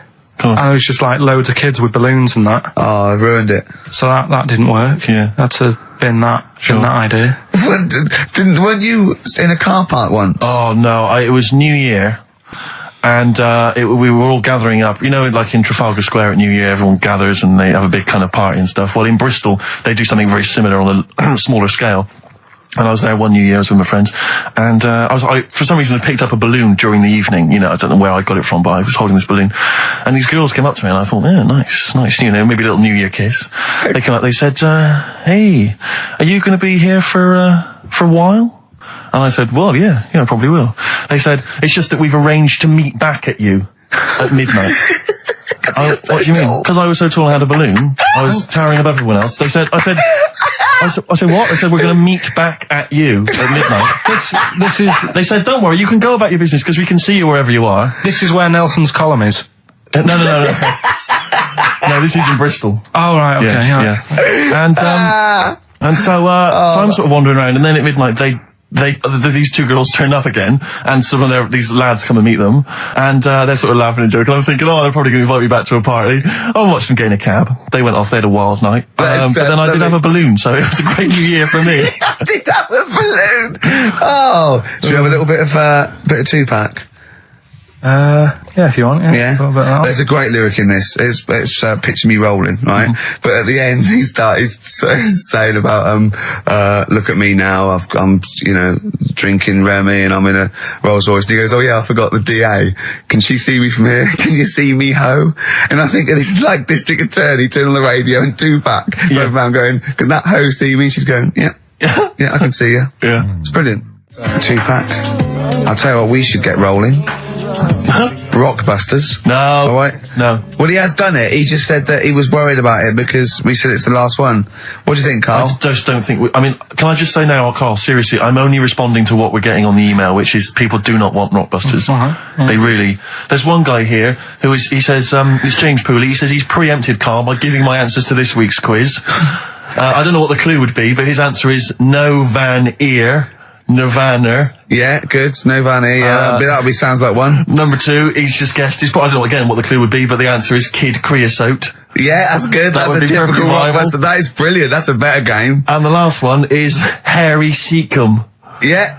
Yeah, that'd be good. So, I mean, maybe we should reverse it so people we have to come up with a clue for them. And we win the prizes. Yeah. Have you got prizes ready as well? It's all there, but... Oh, I feel sorry for him now. What the prizes would have been. I'd rather just give them away to the first person to email in, frankly, than have to go through the torrent of Rockbusters. God! Look at Carl's face! I wish we could... Oh, can't we get this on telly just for Carl's face? Hey, I'll tell you what we could do, Steve. You know, like Smiley Miley and that used to take the Radio 1 Roadshow out? Oh, man, that would be amazing. Come on. Should we take it out? Hello, Bournemouth. Yeah, how many miles have I done? Don't care. No, should we do this? How many miles have we done? Well, XFM's down the road. Yeah. 1. Yeah. Should we take it out the road just so they can see Karl Pilkington? To be fair, though, I mean, you're not really keen to leave W1, are you? Oh, we wouldn't. Right, so where exactly would we take the roadshow? We'd do it outside. Outside the building? Yeah. Right, okay. And what would we do? It's called a roadshow because it's in the road, I imagine, isn't it? And we'd give away T-shirts? Throw in T-shirts, and then we'd have a band. We'd have band playing. What was that band playing tonight? I forget, something Diesel, was it? Yeah. See, instantly forgettable. I mean, that was my point, really. we could have them on. Yeah, great. Yeah. Get a couple of celebrity pals down. Someone from Big Brother 2. That would be ideal. Well, Josh, the other little gay fella. Yeah. He'd come on, just wave. Yeah. I'm beginning to like the idea. Yeah. Brilliant, yeah. So we'll have Josh, something Diesel, we're playing the Bull and Gates tonight, whatever it is. Yeah. Well, I'll throw out some T-shirts. Yeah. And then Karl will do a live Rockbusters. Yeah? Well, I don't know. Do you want it? I just think that ruins it slightly. It would just bring the whole afternoon down, Rick, I think. We get it sponsored by someone. Yeah? No? Well, I'm just trying to inject a bit of Read the prizes, what they would have done. There's a PlayStation game here. I guess it's maybe not been released yet. It's a little demo of that. What's this? The American Song Poem Anthology. I don't exactly know what that is again, but lots of songs on there and a couple of compilations, arbitrary compilations, the Club Anthems compilation, the best summer holiday album ever. Wow. There it is again. You've certainly sold it to me, Steve. The best air guitar album again. Brilliant. And an old edition of Only Fools and Horses. So, you really haven't put the effort into the prizes, Carl. So if that's the prizes, if that's the whole point of the competition, and they're the best prizes you could conjure up, in God's name, how bad are the clues this week? That's why he doesn't want you to do it, Carl. Alright, we won't bother. Forget it. Doesn't matter. Good. Excellent. Well, that's resolved. Brilliant. That's excellent. What we have got, though, is Educating Ricky, haven't we? Well, another one of my little things. Oh, it's brilliant, then. So how long's this going to last before you want to get ditched this? Well, we'll see. A couple of weeks. It's not like that, Carl. It's all one. It's one love, man. We're on the same team, man. Yeah, we're just one voice, man. One true voice. Like those lads. Yeah. They could play. Right, well, the Educating Ricky, They could right? play. Well, why don't we play a record and come back with Educating The Ricky? Wind, Cat Stevens. We need to get the jingle queued up as well. Yeah, I'll get the jingle queued up. No, yeah. I haven't got Neil Young lined up yet. No, not you, young Cat Stevens. I gave it to you. I know, we're not playing that yet. Can we just play a record? Well, no, I This is told just you sounding to. rubbish. Well, I This is told you awful. to. See, what, so why aren't you playing the record I told you to play? Because we've just had something chilled, right, from Tupac. Let's lift it up a bit now with a little bit of blur. Right? Come on, play it. Oh, I'm not sure. I just have. Crazy beat there on XFM 104.9. Right, we're gonna do Educating Ricky instead of Rockbusters. Incidentally, on the subject of Rockbusters, we've just had an email from Phil. He says, I could do with this week's rather shoddy array of prizes, as I'm doing a car boot sale tomorrow and need a bit more tact to fill the table. We'll probably send it we through. might as well do it anyway. Yeah. But Educating Ricky, it was a feature. Well, actually, about a year ago, I started a feature called Educating Carl because we found out he had 1 E at O level at history, and I'd educate him on things like Rasputin, things that I thought he'd be interested in. You know, Winston Churchill, some of the greats, some scientific facts, and then I said it's your turn, and he started telling me about people born without legs. Some people have got a funny eye. There's a woman whose tongue's longer than her arm. And really, you know, turning the screw on education. So I don't know what he's got for me today. Maybe a dog born a cat. Let's have a look. We've done that one, we've done that. Is there, because often we should point out there's sometimes a crossover between Educating Ricky and Cheeky Freak of the Week, just in terms of subject matter. Yeah, so we've done Cheeky Freak of the Week, we've done all the freaks. What have we done with the Freak of the Week? There's a dog. There was a woman that had the back legs of a dog. What was last week? It was the girl who was born with 4 eyes, 2 mouths and 3 legs. Sure. You weren't that impressed. I thought if we've got to that and it's not impressing you. We are a tough audience, I Let's admit. spin it. Let's move on. Is there a jingle for Educating Ricky? Educating Ricky. Oh God. You've told me Educating Ricky. Very similar to some of the other jingles I've done. Well, they're made by the same people. Yeah. Right, Okay, well, it's just, I mean, Educating Ricky is just stuff that I learn in the week, and I think that's interesting. I keep it up here, and then I share it with you, right? And some interesting stuff. One of them, right? Mount Everest. Go on. I need more. Right, well, there's a problem. Yeah. Because people are leaving rubbish up there and that. And, like, whoever owns it is saying, he's saying, forget this. They're leaving a mess and all that. But do you know why it's called Mount Sorry, Everest? what's that? That's one, is it? That's one. There's rubbish on Mount Everest. No, How many people go up there? Are we talking about people dumping old tellies and washing machines? Who's fed up? The Yeti? What are you talking about? No, I mean, that isn't what I'm educating you. I'm just telling, this is part of the story. I'm just telling you. It's just a bit of context for you. Like, they're leaving loads of rubbish up there. Well, they're not leaving loads of rubbish up there, are they? No, they are. They're apparently Not like trams and washing machines and seagulls flying everywhere. I don't know. Anyway. I don't know. But anyway, do you know why it's called that? You know why it's called Mount Everest? Why it's called Mount Everest? I know the mount bit. It's because it's a large mount, and if you climb it, by the time you get to the top, you need to have a rest. And that isn't the educating bit. I'm just telling It's you. not true. Well, we'll leave that. Well, no, Carl, in the name of everything holy, do you think that anyone named it because you have to have a rest when you've climbed it? Well, we'll see. You'll see what people say on email. But Well, it's definitely not. But anyway, that's one thing that I kind of thought, that's interesting. I'll remember that. I'll teach Ricky that, so you've learnt that. Right, now, are you familiar with this thing that they can do if you're dead, right? No, not if you're dead. It's like if you're ill and you know you're going to die, right? I don't know what this is anymore. Extraordinary. Have a rest. Extraordinary. Himalaya. What? Listen, this is an interesting fact. Come on. If you're ill but you know you're going to die. Yeah, you can have this thing done in Detroit where you get put in a fridge. Right. And if they work out, what's wrong with you in 20 years' time, you go, right, that fella is in the fridge. He had that. We can sort it. Let's get him out. And they sort you out. Yeah. Is this the first time you've come across this idea? Yeah, I read it the other day. I didn't know You've about never it. heard of this before? It's called Cryogenically preserved. Good, isn't it? They put you at sort of like sub-zero temperatures, so stop all cellular activity. So do you stop aging at that point? Yeah, it's suspended animation. So, well, what's the law on it, right? Because say if I had something, right? Yeah. And I said, put me in a fridge, and when you've got the cure and that, wheel me out and sort me out. Say if they did that, Yeah. and it was like 40 years, Yeah. and in 40 years' time they get a cure for me. Yeah. Would I have to stay with Suzanne? Because she'd be 70.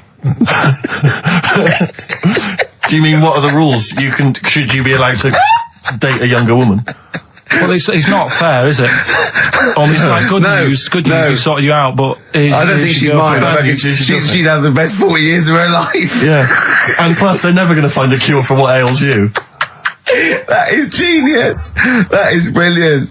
You come out, you're cured, and you go, oh no. I love the fact that's what he'd be lying there. If you could think while he was in that state, you'd be thinking, oh god. She's losing her looks. Yeah. Just, oh dear. But everything else as well, like, my job wouldn't be here. No. No. Although the figures would have gone up a little bit. Yeah. Flat's probably gone or knocked down or whatever. Sure. Yeah. Most of my family would be dead. Yep.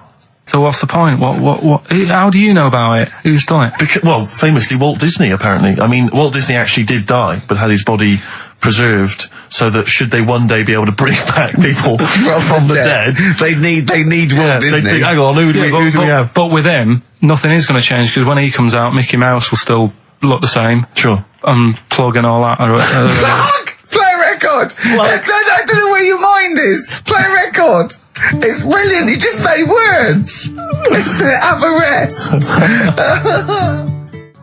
50 Cent in the club on XFM 104.9. So Carl's a little bit fed up today, actually whinging. I mean, properly whinging, fed up, reckons he's tired, reckons he's overworked here.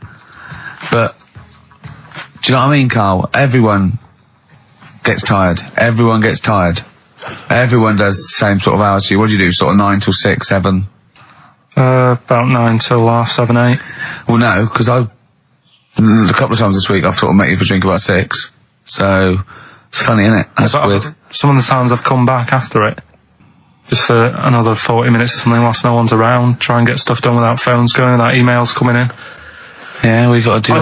Can I tell you what I think's a disappointment? You're in the department. You got to do it. I just think it's a disappointment that Carl hasn't been able to put that aside and rise to the occasion. He's only got to do this show once a week. It's I 2 know. hours. It's I mean, no you and one's do I, it. we're tired. We've got You've got one job. We've got about 6, and we're still doing it. Do you know what I mean? We still do it. We still. Well, come you're a here. professional, Rick. I mean, that's why you've won multiple awards. Is because you're willing to get up there, even if you're feeling a little bit under the weather, even if you hurt yourself, you've got an injury of some kind. You're up there. You're doing it. Yeah. You're entertaining. You're providing a service. Yeah. So. It's disappointment. Yeah, but I've pressed all the right buttons at the right time. Indeed. Right? That's what I get paid for, yeah. Done that. The adverts have gone out. Sure. You know what I mean? I've made you cups of tea. It's the negativity which is the problem. It's the vibe. You're bringing us down. Bringing us down. And therefore the listeners. Therefore the listeners. Bringing us down. If you don't like London, you know what to do. Well, I'm trying to get out of here, aren't I? We just bought a new flat. That's not the best way. Buy a flat in Manchester, live there. Doesn't matter. I can always rent it out and make a little bit of money. Why don't you sell the flat in London and buy a street in Manchester? Pilkington Avenue. You could literally have the Lord, the king of that street.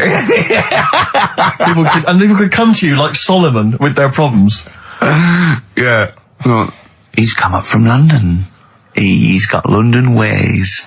Now, interestingly, have you heard? Do you remember the famous King Solomon story that there are two women arguing over whose baby it is, and they present this to? They say, "This is my baby." And the other one goes, "No, this is my baby." So he knows one of them's lying, but he doesn't know which one. And so what does he do? How does King Solomon solve that? How does he figure out whose baby is his? First, what would you do? They're both white fellas, yeah. Both what? White fellas. Two women. Right, it's two white women. To be probably, they probably weren't, completely white. Yeah, whatever. Yeah, they're of the same ethnicity. No, I'm just working out. Right, all right then. So, all right. And don't think about what King Solomon would necessarily. Yeah, it wasn't that easy. No, there's not one tall, skinny white one with big ears, and so's the baby. The other one's a little short Chinese bloke. It's two women for a start. Yeah. Two women. Okay, the baby to look at could be either. He doesn't know which, but he knows one of them's lying, obviously. And is the one lying saying it's hers or saying it's not hers? Right, okay, this isn't worth it, Steve. I'm going to tell you what he said, and you tell me if you think it was good or not. He says, well, then what we do is, as king, he said, what we do is, I'll take a sword, I'll cut the baby into two, and you can have half each. And one of the women says, no, don't do that. And one of them says, yeah, that's fair. Right. Do you see? So which one was it? Sorry? Well, no, my guess is the one that didn't want it done probably was the mother of the child. The one that didn't mind having the baby cut in half probably wasn't a mother of the child. Why don't you think, you bald little mank twat? Play a record. Well, I'm just, right. Although, it's not a very good solution. No, that doesn't happen in the woman who was lying could have come up with something better than, cut it in half. What you should have done is, I'll give it to the other one as well. Yeah. Jaded from Aerosmith on XFM 104.9. Just trying to pep things up. See, Steiner, you're up there. I mean, we've got lots of work to do. We're filming soon. We've got loads of things, admin, DVDs, everything like that. We come in here. This is Poxy. This is not a drop in the ocean, the sort of work and money we earn. Right, really? If we do this to keep charitable status. And yet Carl, come on, what's the matter with you? Are we doing Rockbusters? I'll tell you what. Come on, Rick. I'll tell you what. Because it's your special day, and I want you to have a great time today. Yeah. We're going to do Rockbusters. If you cheer up, miserable. It just got ratty then. Go, no, don't push it on my head. Don't put it on my head. Right, what were you trying to put on my head? I was trying to put a pear on your head to knock it off with a ball, like William Tell, but it was because your head is so round and the pear was round. I tried to flatten it a little bit, and I didn't know it was a juicy pear. So I thought it'd be like just to crush it a little bit, and then he went mental because he had juice running down his face. Oh. Why is it my fault? The pear's a faulty pear. Exactly. Get proper fruit in here. It worked with the apple. That was fine. And then he gets ratty with me. Okay, let's not waste any time with Rockbusters. Can we really let's whip through it? Just whip through it. Just do the clues quickly. Quick, go Rockbusters. Right, go. Right, the first clue. Yeah, hurry up, faster. All the police cars are on fire. All the police cars are on fire. What's the initials? BS. BS. All the police cars are on fire. Good. What's the next one? The director of 28 Days Later is shouting about sleeping outside. Yeah. Okay. What's the initials for that? DB. Right. Okay. Okay. Yeah. Right. Go on then. He wants to be a sailor. Why is that? Yeah. What's the initials there? B. Brilliant. Okay. Give them again quickly, because I didn't quite catch the second one. But go from the top. All the police cars are on fire. Yeah. That's BS. BS. Yeah. The director of 28 Days Later is shouting about sleeping outside. Yeah. Okay. DB. Yeah. Right. He wants to be a sailor. Why is that? Yeah. B. B. Okay then. Brilliant. Okay. Now, Carl, are you going to cheer up now? Email only, Ricky Gervais at virgin.co.net. Radio 1 Roadshow, Smiley Miley. Smiley Miley's mileage game. If anyone remembers that, I mean, here's a man, right, whose job, Smiley Miley was not a DJ, lest we forget. Smiley Miley was the guy that organised the vans that carried the equipment to and from the roadshows. Because he was such a crazy personality. Because he smiled a little bit. Exactly. He got recognition, Carl. Longevity, lots of money, and lives where he wants to live. The town that he wants to live in. Why don't you just enjoy the town that you've chosen to live in? Because it's so good. London. What towns have you been to? Have you travelled at all? I've been about a bit, yeah. Right, okay, then what towns did you like? Okay, forget Manchester. That's safe. You like Manchester. Right, I'll do the big stop three. shouting. London, New York, Paris. Okay, you don't like London, even though you live here. Got flats here. Good, excellent. That makes sense. Have you been to New York? Yeah. What do you think? It's an amazing city, isn't it? like it. It's just noisy, it's smelly. Right, it's the city that never sleeps. I'm not surprised with all the racket and that. Paris, the city of love, the most romantic city in the world. Not really. I remember seeing an old woman in McDonald's in there, and it put me off. That's where that thing happened, where the old woman was. What did it say? Tell us. We talked about it before. The old woman in McDonald's. Yeah, what happened? She was sat in the corner there with her legs open, no knickers on. All right. Oh God! That's Paris. Did that put you off your cheeseburger? Next city. Where next? Have you been to? I don't know. The most beautiful city, Venice. Yeah, I've been there. Yeah. It's good. No. Why? Because they sell it to you as if it is a romantic city. Where did you see it sold? No, I saw it on when I was growing up. Right, remember 3-2-1 with Ted Rogers? Yeah, of course. It used to be one of the star prizes on there. Right. And they'd say, "Let's show you the video. Let's see what you're going to. Let's see where you're going to be loving it for a couple of weeks." And they'd show you this scene of like the gondolas and all the city lit up at night, like a man and woman sat on a boat loving it and stuff. Yeah. I went there, bin bags everywhere. Play a record. Yeah, it's a mess. Play a record. It's London. That flooded. is Wish You Were Here with Karl Pilkington. All right. It's London flooded.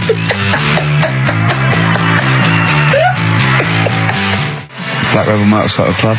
Stop on XFM. Carl's back. He's cheering up a little bit because I think he's vented his spleen a little bit on cities around the world that aren't as good as Manchester. So has any of your family lived in Manchester? Because they all moved away, didn't they? You came here. Your dad's moved to Wales, for Christ's sake. Well, your family are all around brother joined the army. Get anywhere. Just take me anywhere. I don't know where he is. His sister's moved away, so no Ireland. one... Yeah, there you go, you see? So, that's just one family. That's one family who love Manchester. Exactly. Alright? Tell you what, Steve. Go on. I did find out in the week. Yeah. World record, right? Person with the longest trump. With the longest what? Wind. Fart. Right. Right? 2 minutes 42 is the world record. Okay. Right? Well, I'm immediately thinking about a relative of yours who I'm sure did longer than Who that. still lives in Manchester. Auntie Nora. Now, Auntie Nora did it for 5 minutes, wasn't it? Starfighter for 5 minutes. But, unfortunately, she was the only person in the room. Whereas I think, which one's alive, Ross or Norris McWhirter? I don't know, actually. He has to be there. Yeah, I think he actually has to He'd be have present. to be there. Would you want to be there? Well, he'd have sort of equipment, looking at his watch, going, finish, you go, yeah, he goes, well, that was 4 minutes. Did she go from like a size 10 to a size 6? Did she show some old dresses? like a hovercraft. Exactly. In a big dress. Yeah, just slightly off. Yeah. So, it has to be invigilated. But again, how was the Guinness Book of World Records one invigilated? I mean, who was supervising that? Who was He said, monitoring that? I can fart for 2 minutes. They went, well, we've got to see this. Went round. And, he just probably let it rip. It's probably circular breathing. He's probably sort of sucking in air and swallowing it as he's going. And it's a continuous one, isn't it? It's not like... Yeah. I mean, it said, that's how Nora's happened. Me Auntie Nora. She had a little bit of wind. It went on for like 2.5 minutes. Sure. That's when she called me mum. As it was still going on. And said, there's something not right here. I'm leaking. She said, oh, can you send your dad round? My dad. Yeah. Sent to me mum. With a cork. And, with a lighter. I think this would be the best one I ever. want to show the kids something. he said, I'll be there in a bit, get the windows open. But what it was down to, because I was talking to Is my she mum and the dad one with the about split it. tennis ball? Yeah. We're not talking about that again. I was talking to my mum and dad about it, saying, you know, why do you think it happened and that? And it's because she never chucks food away, right? And she'll sort of mash it all up. And she's got all these ice cream tubs in the fridge that are just full Cabbage of water. old mashed up food. Really? And she prepares everything. Right, she doesn't work, she's retired now, she's got nothing to do all day, but everything's got to be ready Still for her. calls in sick. Do you know what I mean? Everything's got to be done. Even though, if you're going round to her house and you're going there for tea, it's like, what time are you coming? And it's like, well, I don't know, maybe 5, maybe 6. Yeah, you're Well, no, late, I need because to you're late know, when I you need have to to meet know. us at 5 or 6. Do you know what I mean? That's what... So sorry, when you say she mashes up food, she literally takes the remnants of a dinner, could be sort of some... Anything. And just smashes it all up into a... Yeah. And then what does she do with it? Put it in the fridge, and she's got in the fridge, it's like January, February, March, she's got all these ice cream boxes that are just full of... But she doesn't... She reheats it and eats Oh, it. then she, puts I it in thought the she was pan. just keeping it as a No, souvenir of each meal she'd had. No, put it in a pan, warm it up. Oh, and that's what grotesque. it is. It's just... A lot of vegetation, is it? Yeah. Why has it only happened once, or does she save it up once a year, just let it go? I don't know. Well, she is mad. Yeah, she sounds potty. She doesn't answer the phone anymore because she's a burglar. Checking if she's in. It's like, well, answer it and then they'll know you are in and they won't come round. Yeah. Mental. Well, they can't be sure then, can they? What do you mean? Well, if there's no, well, I go, well, maybe it's someone just, they are in, but they're hiding. Whereas if Auntie Nora goes, it's Auntie Nora, we can nick, she'll be farting. We can sneak in when she does a loud one. Because we'll be aware of the telly, what's stopping it? It's got a valance round it. It's got caught on the cat. So, have we got a recap on Rockbusters anyway? No, just has anyone got the right answers? Has so anyone far- got the right answers? Let me just check here. Here's one from someone who just says, he's given an answer, answer to number 1, I, number 2, don't, number 3, care. Right, okay, is he close? Has anyone got 3 answers? I can't find one with 3 answers. So, again, you've done something wrong, Carl. No, no. This isn't radio, play a record. There you go. Someone's got it. Give it to them. Fine, okay, give us the clues again, we'll give the answers straight away. Yeah. No fanning around. Yeah, Right. it's really pointless. Number 1. Yeah. All the police cars are on fire. BS. BS. Yeah, what was that? I can think of something. Go on. Blazing Squad. Brilliant. Okay. Right. The director of 28 Days Later is shouting about sleeping outside. Yeah. That's Dan Yell Bedingfield. Right? Danielle We never- Bedingfield. Right, we'll never let him do this again. I told you I washed my hands of it. I know, but I Why just did you thought... let him? Why do you... Because he was grumpy. But this is what happens. Look what's happened. Danielle Bedingfield. That's what happened. The director of... So Danny Boy, so Dan, right, all that for Dan, about shouting about being... Dan Yell Bedingfield, right? What's the last one? He wants to be a sailor. Why is that? Yeah? Beyonce. What does that mean? Beyonce. He wants to be on the sea. Play record. You're never doing it again. You I just can't- signed your death warrant. What have we You're done? never doing Rockbusters again. And if Monkey News is back, they would ban that as well. We've And we're unleashed it. serious this time. So Joe in Catford. Stuff off to you. Oh, I can't believe what we've done. He's even doing the shout out. There you won. Well done on that. What have we done, Ray? What have we done? World Party, is it like today? Still to come. We've got Monkey News, is that right? Yeah, we're guaranteed Monkey News. But I tell you what, I know, I can look, the look in your eye. You know tells what me I want? everything. Just play some. Adverts. There's a little sailor fella. He wants to, join the Navy. Why? Beyonce. Knowles. Is his surname? Yeah. Midshipman Knowles. Now, Carl, we're going to do another edition, I think, of Wish You Were Here, because that really cheered you up, didn't it? Go on. Where else you been? Have you been? You've been around Europe, haven't you? You've been to any hot country? You've been to Greece? Greece. Turkey? Done Turkey, yeah. Yeah. Been to Turkey. Little fellas. Little midgets working in the canteen in the hotel I was in. Okay. Astley and Suzanne as well. Okay. Have you been to Scotland? Once for the Edinburgh Festival. Go on. That's where I looked out of my hotel room, saw a traffic warden putting a ticket on some bin bags.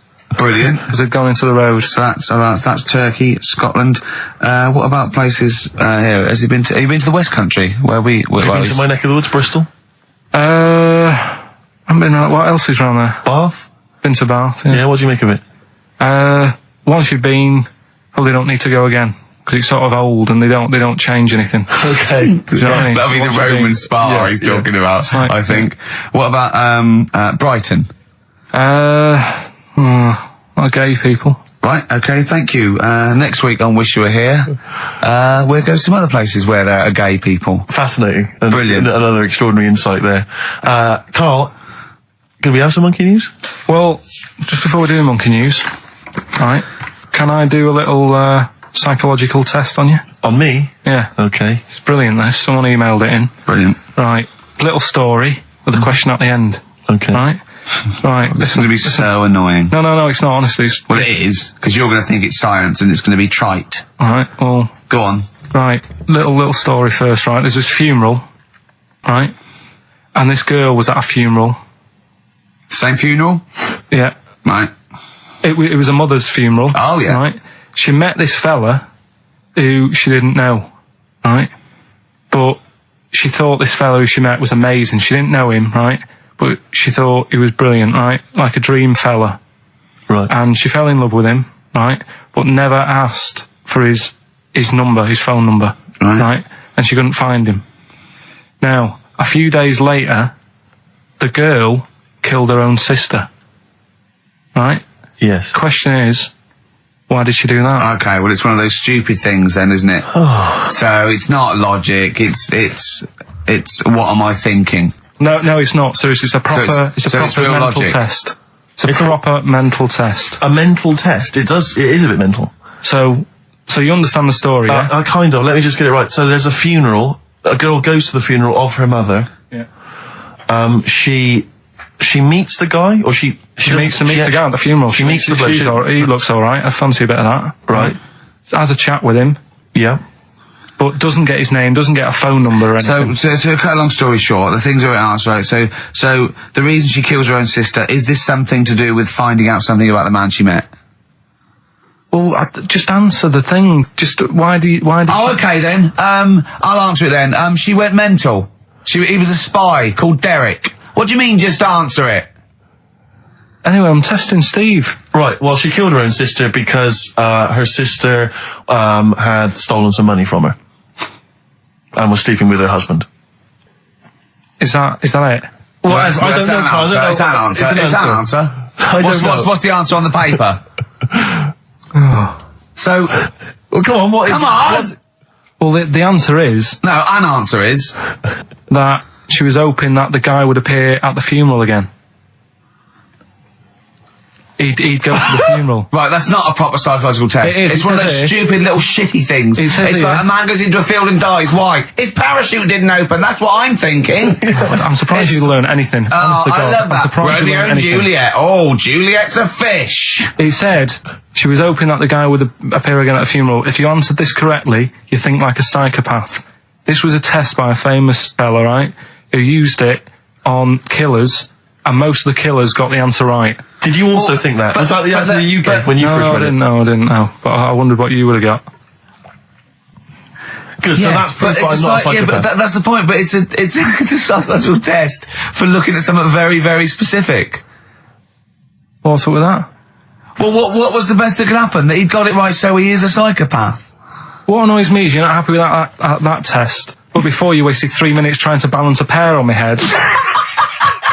What were you getting out of that? Let's play a song and have some monkey yourself.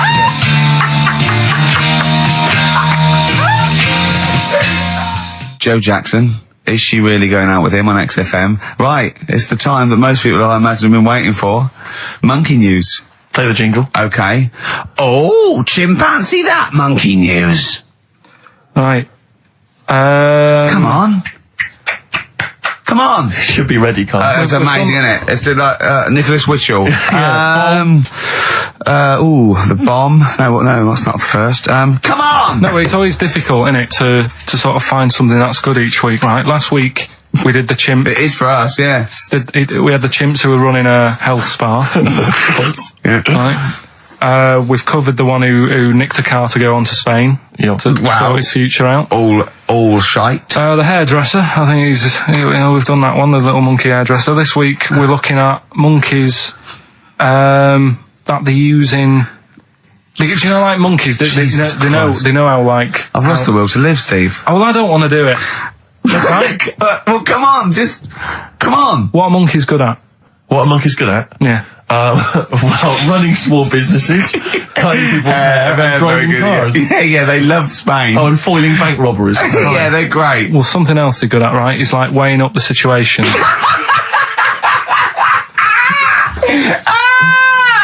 Oh, God! If you stick them in a field with loads of like obstacles on it, right, they're good at sort of, I can get over that, and I climb over that, I'll swing from there to there, that sort of thing, right? Okay. So the people in charge of somewhere, I've thought... somewhere! Come on. I've thought we can use that skill, right? And what they've done is they've got a load of little monkeys, right? They've given them an IQ test. Yeah. And the ones that score above 80, right? Get to produce this show next week. Join the army. Right. How do they join the army and what do they do? They just, what they do is they set little obstacle courses up for them. They do that. They do a cross-country run. They do, the IQ cross-country test. run? Yeah. Okay. And then once they've done all that, they make them a little uniform. Made to measure little uniform. Slightly longer arms, shorter legs than usual, yeah. Yeah. And, basically then they taught how to use a gun and that sort of thing. Yeah, of course they are. You're talking rubbish again. This came through literally, pretty late on, so... So you've not had a chance to incorporate all the facts, as usual? Just have a look. Right. It's the bit I'm looking for is, well, A, why are they doing it? Why are they doing it? Yeah. Why do we need monkeys in the army? And secondly, why are we giving them guns? I'll just check to see if any of that I love that we only let gays in recently. Yeah. Talk amongst yourselves. Yeah. Just have a look.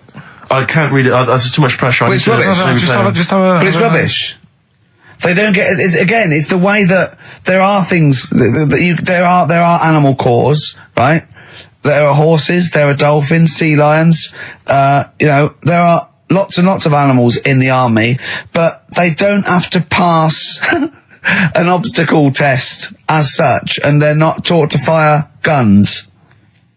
You've straight away assumed that there's going to be loads of squads of men and then just one little monkey in the middle. Like, he came second on the test. He's in, boys. What do you think, Steve? You've read it? Well, as ever, Carl, this is an arbitrary email sent by one of our listeners. You know what Ricky and I think of them.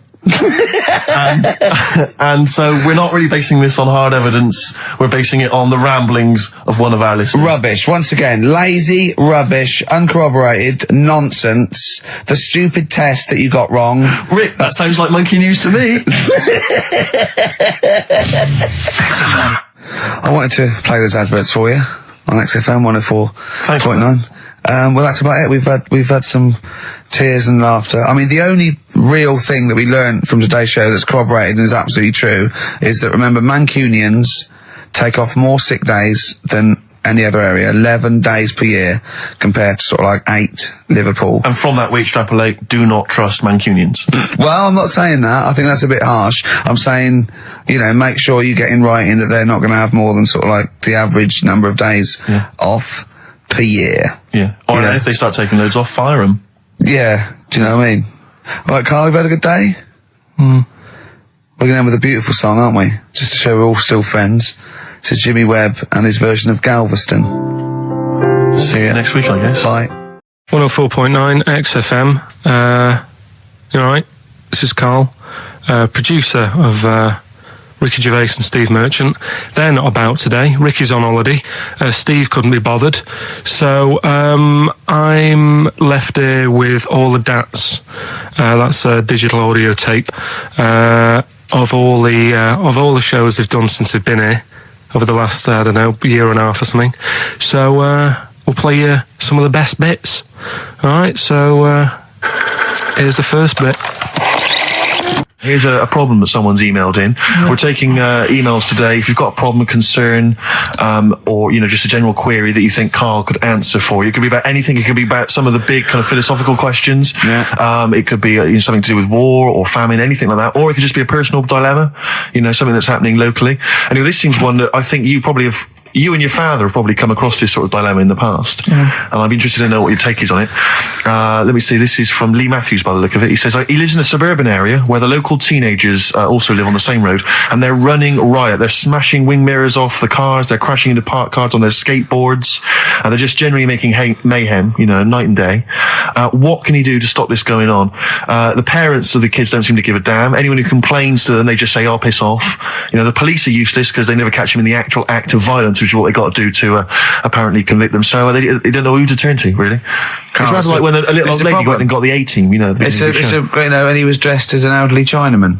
Exactly. She knew who he was. Colonel Decker didn't have a clue. Yeah. You see, it's weird because now it has got out of hand. Sure. Do you know what I mean? Like years ago when I was growing up on the estate, you had problems, but not like you have now. Do you know what I mean? Summers were nice as well, weren't they? Well, right. And police are getting shorter and younger. But you yourself kind of admitted in the past that you were something of a tearaway. You didn't do anything like these kids here. The thing is, I was scared that if I got caught doing it, my dad would go mad. Yes. And I remember smashing a car window by accident and legging it in the lounge and sort of pretending to go asleep on the settee. Right? Genius. And I heard a knock at the door. He chloroformed himself just to be unconscious when his dad came home. And there was a knock on the door, and I thought, oh God, this is a fella he saw me. I was chucking a stone in the air, seeing how high I could throw it. Of course you were. Did it keep landing on your head?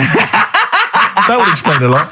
And it came down. Chucking a stone in the air, love To it. see how far I could It's throw brilliant. So, I wasn't bothering anyone. Did you invent that game? Right? Did you get the stone for your birthday? Go and play with your stone. He gave one to Suzanne. Carl, go and play with your stone. The thing is, right, and it came down at a funny angle, and Of course it did. It ate the back of this car, and the back window is the most expensive because it has that heating thing in it, Yeah. in case you got a frosty window. Yeah. So I thought, oh God. So I legged it in, got on the settee, went to sleep, knocked at the door. Genius. It's a brilliant plan. It's a brilliant plan. I couldn't be guilty. I'm asleep. So I love the idea. So the thing is, our lounge used to sort of, you could see in from the door, right? So this family who saw me do it, saw me asleep on the settee, and my mum said, go and get the door. And I sort of went, oh, as if I'd been asleep. Yeah. And went to the door, like, rubbing my eyes. And the fella said, what did you run off for? I saw you. I was like, oh no. And I didn't see my dad. I went out. It was when he was working sort of evenings. So I went out so I didn't have to see my dad. And then the next day I came home from school, and my dad said, 45 quid. Ooh. That's all he said. That's all When he he said. looked at me. And then you fell asleep when he went, wake up. You know what I said? No, 45 quid. Now the thing Carl. is, he didn't have to do £45, anything. Carl. Now, I know you were saving up for a brick, but you can't have it. Yeah. Just So, Equally, if you're doing a bigger crime, a bank job or a murder. Remember to take the stocking off your head, because if they wake you up and go, why have you got a stocking on your head? Just go, oh, I had a weird dream. Right. What are they again? Is the tip included? Yeah, go on that one. Right. In Turkey, Nice. it's not, actually. Mm-hmm. That's where I went, and there was little fellas after Suzanne in the kitchen. What? What do you mean? We went to Turkey. You went to Turkey and there were some little fellas. Well, they had quite a few sort of midgets working in the kitchen. Why? Is it a theme? No, Was it a theme holiday? I don't know. Might get them cheaper or something. Was it? So they were get them working. cheaper? They were working in the kitchen, and one of them fancied Suzanne and kept sort of eyeing her up, and she was winding me up, saying, "Oh, Not eyeing up and down, just eyeing her up. Anyway, no. So What anyway, was she doing in the kitchen? no, it's like a pick what you want to eat type buffet, but you have people clearing the tables and that ready for you to come along. Are they low tables? And he was just keeping an eye on her. What did he say though? Was he? It was Turkish, so I don't know what he was saying. But he was. He was. Little fella, yeah. Did he? What do you mean a little fella? What do you mean little fella? Sort of dwarf-like. What do you mean dwarf like? He had magic powers, or he was 4 foot? No, What do you mean, A Carl? little bloke, just like a normal bloke, but small. If you stood him in the desert, you wouldn't know. But he'd be hot at messing around first. him. Right, Carl. You should watch out for the monkeys. Yeah, underground. Those underground monkeys are dangerous. You can't just say there was a little midget fella who was eyeing up my girlfriend and then leave it. What do you mean? What was happening? This is a story to us. This is much more interesting to us than, and she was deaf, right? And she hit her head. That's much more I don't understand how how it manifested itself. Did he come over and say something? No, do you know when it's like girls know, don't they? When someone fancies them. What do you mean there was lots of them as well? Do they? That's worth knowing. Listen, right, come on. Right, so you went to this holiday, yeah? Yeah. And you went into the dining room or something? Yeah, downstairs. And you looked over. You thought, this is odd, there's no one serving. Yeah, and they go, Wait a minute. hold on, you looked down and there was a little waiter. There was loads of them running around busy. Why though? Why did they get It's summer. What do you mean? Because it was Loads of them. summer. They had more of them They on. come out in summer. They come out in summer. What do you mean they had more? What do you mean? Because it's busy, isn't it? no, but they hibernate in the Why winter. were they all midgets? I don't know, maybe it doesn't heat stunt your growth or something. No! Well, they just happened to, maybe it was a thing that they did for tourists or something, I don't know. I just got on with my meal, it was a holiday, do you know what I mean? God! So some midget serving, I'm not going to ask any questions. Right, okay, yeah. So they're all little fellas running around, and this one always was like, you know, oh, do you want a new serviette? You know what I mean? Going out of his way to sort of... for turning on the charm. Yeah, he was going out of his way, the others weren't. Right. I think what was happening is he'd been working with Santa all the winter. Yeah. This is sort of little summer break. This one He was hadn't your seen a girl. waiter, and so he was being polite to you. Maybe. But what did Suzanne say then? Well, she was using it to wind me up. What was she saying? Oh, Just like, you know, look. he may be small, but he's Well, built like a... Yeah, he's all man. so... Were you jealous of a midget then? You were jealous of him? It is a bit annoying, isn't it? Why? It wouldn't bother me as much now, because I've been with her for ages. Right. But at the time, that might have been one of our first holidays, and it's like, you don't know, want to be what's going on? I paid for this holiday. And then you get off with a midget? Yeah. Oh. So anyway, But it doesn't matter because you got chatted up by a bearded lady. So. tell you what, no, that's got nothing to do with that. What were you going to say? What were you going to say? I was going to say the hotel was half board, and maybe. Oh, right. I thought you were going to say it's just one of her shortcomings. So listen, right? Play a record. He said he's, you know, oh God, it's like a child or a cat when it's confused. He went, Steve reckons in ancient Greece, right, it was better to shag a bloke than a woman. And I went, well, yeah. I mean, that's about the male being sort of a first-class citizen, much better, wasn't it? An aspiration the to point sleep with a was, Carl, beautiful man than a beautiful woman. Women were lower-class citizens, Yeah. so therefore men were seen as higher class. So to have sexual relations with a man there was no shame in that. No. In fact, it was looked upon. And as I a said, good well, it's, you know, ancient Rome. I said, you know, Nero, he'd sit in his big jacuzzi and he used to get, you know, pretty boy men to just go into the water and just nibble at his testicles while he was having a watch. He didn't do that. He did. Yeah. And he's not a gay fella. No, well, no. I mean, you know, I don't know about Nero, but I mean, it wasn't a case of a big delineation between what was heterosexual and what was gay. It was just, you know, whatever you... So what did this fella do then? This one who's having his... Well, he was pretty much top boy, Nero, for a while. He was in charge. And, you know, and you did what you're told. If Caesar or... But why were people going round there? Why didn't they go, oh... No, they weren't dropping in. It wasn't like the door was opening. I was going to see what Nero's doing.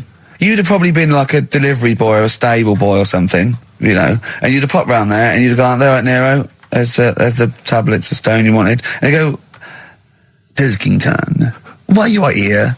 Pop under... I don't know why he's French. What is that? I don't know why he's French. Just pop under the water and nibble at my testicles and you'd have done it. Because he was Nero. I wouldn't. You would have. Well, there's no way I would have done. Well, you would What have. have I done? I've dropped a pizza off. Yeah, you why put am I around to there? Nero's place with pizza. Right. Right, I'd say I've done my job. Right? Yeah. That's not the sort of tip I wanted. No, he'd have said, get the little baldy chap to nibble at my testicles, and you'd have been under the water. I wouldn't have done it. No, Well, you don't have put me head done under it. you water. haven't done it, right? No, I wouldn't have done Well, it. can I just say this, Steve? Not only would you be nibbling at his testicles, you'd have been going mad. You'd have been noshing him just for extra. You'd have been doing everything he wanted. You'd have been going, he'd have gone, I didn't ask you to do that. You'd have been going mental. They'd have been chewing, slurping, smacking, poking. You'd have chopped, you'd have gnawed his packet off. You'd think you were eating Walker's crisps. There'd be bubbles, there'd be flood. Oh, it would be horrible. Alright, this is Karl, the producer of Ricky Gervais and Stephen Merchant on XFM 104.9. We're playing out some of the best bits, hope you're enjoying it. Here's another one. Last week when I did Do We Need Them, do you know when I called up one of the museums and Science Museum. Yeah, you talking to me? Yeah, I'm just saying, I wanted to tell you before when the song was on, but you're so busy listening to it. Yeah, was I so busy listening to a song I was playing? Yeah, but we're doing a radio show, aren't All right, we? what's your point? Well, I just wanted to say, she emailed in to say I got her name wrong, so I'm just apologising for that. What did you call her? I think I called her Jessica. What was her name? I don't know, I've got it on email somewhere. This is not an apology. No, I'm You've just got saying. it wrong again! You've not even said her real name. How is that an apology? Well, I remember I read the email, so I Who are you apologising to? think her name's Jackie, I think. Oh, you've got it wrong again, haven't you? Well, anyway, and she just said if you want to see dinosaurs and that, go to the museum. You were complaining about that as well, weren't you? You went to a museum and there was too many dinosaurs. He said you just need 4. No, well, Steve, have you been to the one in Knightsbridge? I think this so. one that I called up, right? It's nice. You go in, you get a good collection of stuff. You walk in, there's 3 or 4 dinosaurs. You've had enough, right? I went into New York, right? I went to the museum there, hundreds of them. You can't move for dinosaurs. Yeah. It's almost like they're responsible for them being extinct.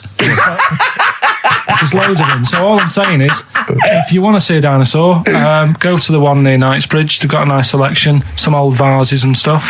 It's worth going. So. Some people emailed in the songs with stories in it. One of them was Babushka, and he went, "What's that?" And I went, "Ask Katie Bush, what is it?" I said, "Oh, it's about a woman who dresses up as another woman to introduce her husband." He went, "They wouldn't work." Just dismissed it like that. Why do you think it would work?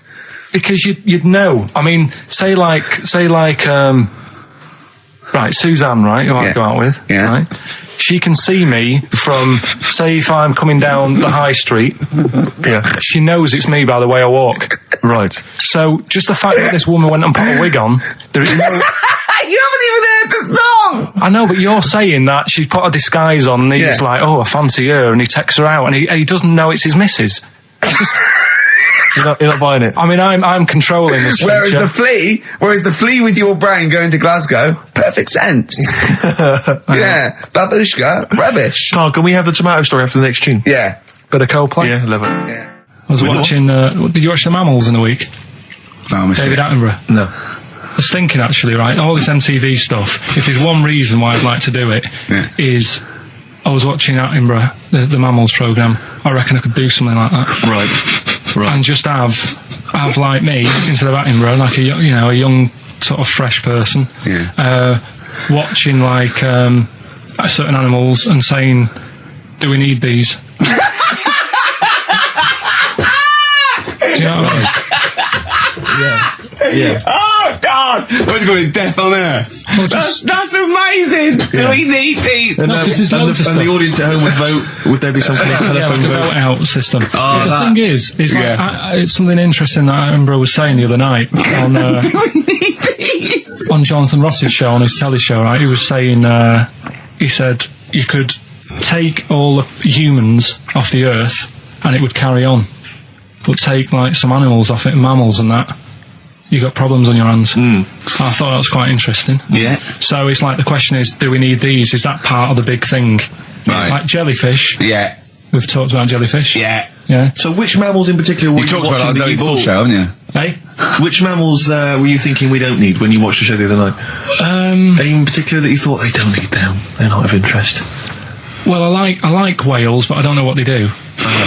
And they're taking up quite a lot of room. Sure. But stuff like, Yeah. but like jellyfish, I looked into because Yeah, I well, was I think talking you about did, them, and they were saying they've got no eyes, no heart. There's something like 97% water. Yeah.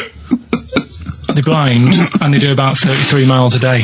Right. So it's like, do we need them? Could we clear them out? Yeah. Well, the big net. That would be the programme. What? Right, we'll get rid of them. Next week we'll be looking at Rhinos. I think it's genius. Honestly, I think it's genius. And like going along sort of like picking up sea anemones and going and just lobbing them into the sea. Well, what do you think about MTV doing that? And then I just, in between the bits, Play music I play music related relate to to it. fish, so I could play like fish, Yeah. like Rock Guy, or the animals, Rock lobster. yeah, or what else could This I could get in run and there? run. What other songs have got animals in them? The Well, Monkeys, could play the Monkeys. Yeah, there's about 1 million, so let's not start this. No, but, do you know what I mean? So do we need this? So MTV flies you around the world to the most incredible exotic locations. You sort of climb up a tree or whatever next to, I don't know what lives up a tree, some kind of rare parrot. You say, look at that, it's colourful, it's interesting. Oh, you like sloths, don't you? No, they just live up trees. But I'd say, do we need them? Why? Well, what do they do? What do you mean? What do they do? What do you want from an animal? Carpentry. What do you want? I don't like scorpions, right? Right. But then I found out they look after those monkey things. They're not monkeys, they're lizards. Well, all right, yeah, then lizards. They look after the lizards. So there's a reason. But do you need the lizard? Would be your next question. Because the local people made shoes out of them. But not when the scorpion protected them, they didn't. All right, we don't need them then. Okay.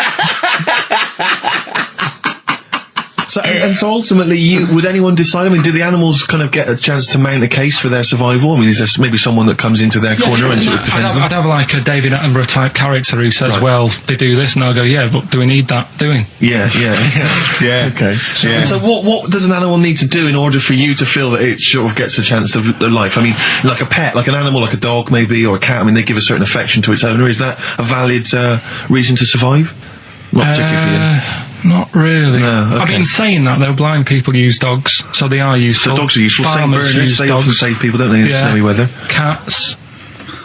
I'd have to think about it. Okay. Keep the mice down. Yeah, but you got rent a kill. Okay. So what I'm saying is something that will affect the world. Right. I think you'll find everything does. Except Carl. I'm not sure what effect he's having on the world. I'll tell you what, though, Steve. Right? Did you watch the mammals? I didn't see the mammals. They had bison on it. Right. The weirdest looking things you've ever seen. Yeah. They've really you're on dangerous ground here, Carl. but they've really got it's like, decide what you want to look like. It's just a mismatch of stuff. It's got a really big hairy head. Yeah. And like you. Sort of bald at the back. Right. Sort of It sounds like thinner. someone you went to school with. Was there two of them? Oh, brilliant. That's nearly it, Carl. Right, what's your last room 101? Oh, God. It was, holidays. Holidays. You want to put holidays in room 101? People who are sort of annoying on holiday. Oh, yeah. Do you know when you go away? Oh, yeah. It's sort of touched on this before. Is this going to be the Scouse guy? Yeah. Go on. Oh, it's so long now. I mean, it was a holiday when we went to Tunisia. And the Scouser pissed you off. Surprise, surprise. Yeah. Yeah. But the annoying thing was, when you go on it was a cheap holiday, and like the lesson here is, if you want a good holiday, you got to like spend some money. Yeah. And we didn't on this one. We spent about, I don't know, 400 quid for two of us for like a month or something ridiculous. And we got there, and you get to the hotel and you go, we have made a mistake. It's a ropey hotel. You can tell like the blinds and stuff as you walk in, they're all dirty and stuff. You think, well, let's make the most of it. Let's not get down about it. It's a holiday. It's for a rest. And you try and make the most of it. And we had to meet. Like you have one of those things where you get to your destination and the rep says, right, go and unpack your bags and that. Go and sort yourself out in the room. And tomorrow morning we'll meet up at 10 o'clock and I'll go through, the best sort of place to go for camel rides and, the best deals I can get you. That sort of thing. Can anyone here walk like an Egyptian? So she says, right, tomorrow morning meet 10 o'clock in the discotheque. So we get up and we have breakfast, and it wasn't a good breakfast. The kitchen was like bit horrible. The food wasn't good, and it was run by sort of midgets. What do you mean it was run? Not there's anything wrong with that. There was little fellas running around, and the annoying thing was one of them sort of started to fancy my girlfriend. How did he manifest his affection? No, you're not saying there's anything wrong with midgets, though, are you? Just saying it was strange. There was but even midgets shouldn't be cutting in on Karl Pilkington's territory. I know. But it's also that thing of they've got little fingers, and it's sort of ruined. I'm so sorry. No, I'm not. It is a bit of a phobia of mine. Okay. Do you know what I mean? They are nice people and that. Sure. Oh God. But the annoying thing is. So what was he doing then? How did he? I don't understand how he was chatting up your girlfriend. Was he crawling under the table so you couldn't see? Just kept whispering to her from underneath there. Stop it. Just sort of, Wait, I don't want to get a complaint on our last show. There's not many midgets What's going to happen? Can we just finish this and start up again in a couple of months? Oh, yeah. So if you want to know more about the midget theme restaurants, then we'll talk you in 3 months. Yeah. It's just. It's just. No, that's fair enough, actually. Oh, You're yeah, absolutely no, right, sorry Carl. about That's this. your producer's Listen, head on. we'll see you in about a really, it's been a pleasure, truly, and thank you for everyone that wrote I've got you letters. Have you really? I've got you both a present. Right? Oh. I got Ricky, do you know, like we've done fables and Yeah. stuff? Right? Yeah. This is like Mr. Ben. Oh. This is brilliant. Yeah. Right, and it's like little fables that Mr. Ben goes on. Oh, fantastic. So I want you to learn something from that for when you come back. Okay, brilliant. That's lovely, I'll tell you Carl. one of the stories I read this morning. It's brilliant. In fact, when you've done with it, Yeah. give it me. Yeah. Because I haven't finished reading that. Okay, thank you, Carl. And for Steve, a little chat up lines. A little book of chat-up lines. That's fantastic. Carl. Well, we'll see you in 3 months. But carry on emailing Carl. Cherish Karl Pilkington. He sits in a little room by himself, so keep him in touch. And we'll see you in August. We're going to leave you with something that we all love. This is There Is a Light That Never Goes Out by the Smiths. Very apt, I think. Goodbye. See you later. You've been voting in all week, sending your emails. So here's the clips that you wanted. Right, Badly Drawn Boy, Born Again. Right, just get this Educating Ricky out of the way. So, Turkey, yeah. So what is this again? This is Educating Ricky, is the tip included. Right. Apparently a fellow was on holiday in Turkey. It's just on a normal holiday, weather's good, you know, he's having a good time. Wait, is there all normal height? Yeah. He's having his meal. He hears a load of screaming going on in the kitchen. Hold on. Has his girlfriend wandered in there? And they do, With a step ladder. the circumcised people in the kitchen, and apparently... What are you talking about? Whoa. Slow down. We were Sorry, sidetracked there for a minute. what are you talking about? I'm excited about 2 things at once here. One, they circumcised people in the kitchen. 2, I guessed it was someone losing the end of their knob. He did, yeah. I started thinking like Karl Pilkington. Extraordinary. That is amazing. Apparently it was going on. It wasn't just a one-off either. Well, when I say a one-off, I mean they did it more than once. Yeah. Right. And there was it was there for a week, and apparently the first night it was quiet, and then the rest of the week, every day it'd be like having his breakfast, or even his lunch, or even his tea. Yeah. He'd be doing it all day. Oh. You'd be hearing Lunch and screams. breakfast, fair enough, really. Yeah, but Circumcision at tea time. Don't do that. And apparently it's a tradition over there. You can't even make a complaint about it. It's like, well, you should have found out before you come over See, it. I can't believe this is Sorry, true. I'm a little I bit can't lost. believe this is He was true. in a restaurant, in a hotel, and there were people having circumcisions in the kitchen. Yeah. Is that right? I'm even worried that we're bordering on the racist here, suggesting that is tradition, that Turkish people cut the end of their cocks off in the kitchen Yeah. at meal times. I think you're wrong, Carl. This just sounds ludicrous, Carl. No, I don't think it happens everywhere. Right. I think this Just in Oh, particular this is this restaurant. hotel. certain places, Certain hotels. certain hotels. What, is it like 2-star? Yeah. Why did he go to the Foreskin Inn? It was his own fault, wasn't it? So that's Sorry, that's it, is it? Have they closed? Sorry, no, wait. That's the story. You educated me, right? Once a fella saw some Turkish people cutting the tip of their knob off in the kitchen. Thanks very much. Thanks very much, Carl. Got any more? Well, there's things you can learn from it. Either don't go to Turkey, No! don't have calamari when you're over there.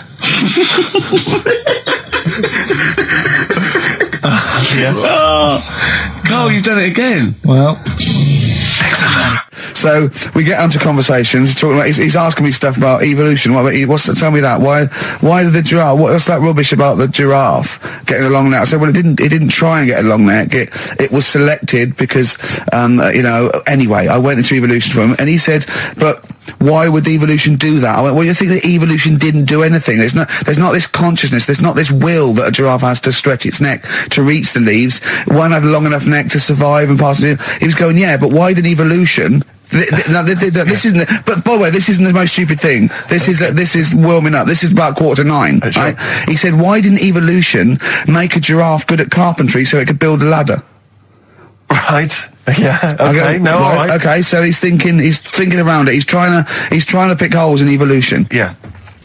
We get on to, I said, well, things are, I said, we can see the speed of evolution in lower life forms like bacteria, viruses, they evolved. That's why soon we won't have an antibiotic that can kill some certain bacterial strains. And he said, and this is about 11:30, then I said, I'm going to bed, right?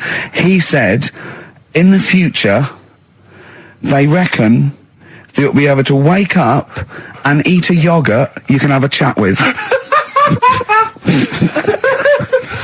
I don't know what that means. Let's put a song on, right? No, and we'll come back to so it. you're going to explain that? Yeah. You've got an explanation? The Verve and Sonic on XFM 104.9. And Ricky Gervais with me, Steve Merchant and Karl Pilkington. So let's just get this right. What did Karl say? He's just specifically giving those words again. He said, they reckon, and I said, I'm going to bed. He went, no, really? I said, no, I'm going to bed, Karl. There's no point now, because, it's just like you're talking gobbledygook. You know what I mean? I might as well talk to a pot plant. Yeah. He said, in the future, they reckon, I don't know who they are. Sure. I don't know, people who post things on the internet that he reads. I think the Telegraph. Anyway, complete the sentence. They reckon that in the future you'll be able to wake up. I love it. There's a little scenario, an embellishment, like this little. Oh, hello, darling. It's your yogurt. Hello. You'll be able to wake up and eat a yogurt you can have a chat with. All right. Well, thanks for that, Rick. I'm looking at you. I'm going to throw that over to Karl. Right. It's when I was away on holiday, right? I don't normally buy the Telegraph because it's too big and that, innit? So, but they were giving it away for free on the plane, so I thought, ding dong, might as well have it. Mm-hmm. And I saw a couple of things in it. I thought that would be interesting. I saw this thing about the future, and it was talking about evolution and what have you, right, which I always find weird, because I always think that maybe we've sort of done it wrong anyway. Do you know what I mean? I sometimes think you can't evolve. By definition, evolution can't get things wrong. Things change, that it's not successful, it can't pass on its genetic material, but if you're around, it's working. If you're around, it's working. Slugs are as evolved as they need to be. Slugs are as evolved as you and me. That's true enough. Yeah. No disrespect, but it works. It works. Sorry, they're around. Anyway, what's your point, Karl? No, I mean, I think we probably would have been better off staying as a fish. Just because there's more water than land, isn't there? Right. And you wouldn't drown. This is why I went to bed. No, I'm thinking of dozing off now. Yeah. No, but do you know what I mean? From what was it? It was bacteria, it was fish, mermaid, man, onwards and what have you. So anyway. Oh God! No, there are a few knowledge gaps in your theory of evolution. All right, you generally got it right though. So but I mean, basically, yeah, it went bacteria, fish, mermaid, man. What's next is the big question. So it was telling you all about this and what have you, and saying how we shouldn't have interfered, because maybe if we wouldn't have invented planes and what have you, maybe we'd be able to fly and what have you, if we really needed to and stuff like that. Okay. So we've interfered with evolution, you see. Right. Well, then it was saying, well, what's the future got? Well, yes, in one way we have interfered with evolution. Yeah, the evolution of the human being in society is changing. It's no longer based on the strongest or the fittest, because medical science can keep us alive long enough. People can pass on their genetic material where without this civilization they wouldn't have been able to. So yeah, there are different parameters, there are different pressures, there are different things that say whether we're going to pass on our genetic material or not. Okay, so in that sense you're right. And that, Rick, as far as I'm aware, has led to a yogurt that you can eat and have a conversation with. So this is what it was saying. It was just saying, we're living in mad times and that. There's a lot of weird stuff going on. One of which is... And the fellow was just saying, with computers and stuff like that, the way it is, we'll be able to wake up, Go on. have a chat with your yogurt and have something to eat. What do you mean, have a chat with your yogurt? Because of the amount of, you have them yogurts already, those friendly yogurts. Those bacteria-friendly ones, so this is just a really friendly one. Yeah, they don't... Oh, God! I'm my best! Do you know what, sometimes, Karl, I think that we're having a chat with a yogurt. Do you know what I mean? There can't be any difference. Yeah, but then I'm always reminded that would be more entertaining. That would be more informative. Is this something that happened to a friend of yours, or is this... No, I read about it. You read about it, okay. There's this little lad, right? Okay. First of all, it's years ago, right? When they didn't have decent doctors in like every town and that. Yeah. And this little kid is dead ill, right? Yeah. And the local doctor Well, there's a phone call involved, so I don't Yeah, really well, let get me the get to impression it. that it's like medieval times. Yeah. Yeah. But I didn't say that. I just said it's years ago. So this kid's ill, right? Yeah. And he's lying in the bed, and he's all going funny colour and that. Yeah. And his mum says, I'm going to get the local doctor around. The local doctor comes round, and he says, so I don't know what's up with him. He said, leave it with me. Leave it with me. He said, the doctor said that. I'll have he said I'll phone up a top doctor. Okay. Who was in America or somewhere like that. And so he goes to the phone in his office and he calls America, and because it's years ago, the phone line isn't that good, it's all crackly and that, right? Yeah. So he's talking to the doctor and he's saying, I've got this kid, he's a funny colour, and he's really weak and that. I don't know what's He's up not with him. giving him much to go on. Right? Sure. So the American doctor, right? Yeah. He goes, yeah, what you want to do? And it's all breaking up, right? Yeah. He goes, what you got to do? You got to, it's all breaking up. You've got to give him some parrot's blood, right? Some parrot's blood. Well, that's what he thought he said, but the line was really bad. Yeah. He meant parent's blood, but he heard that he said parrot's blood. He said, right, I'll do that. Leave it with me. I can see where this is going. He goes to a pet shop. Yeah. He says, give us like half a dozen parrots. Sure. Takes them round to the kid's house, takes the blood from the parrots, puts it into the kid's fine. The kid's fine. I've never It worked. such a load of shite in my life.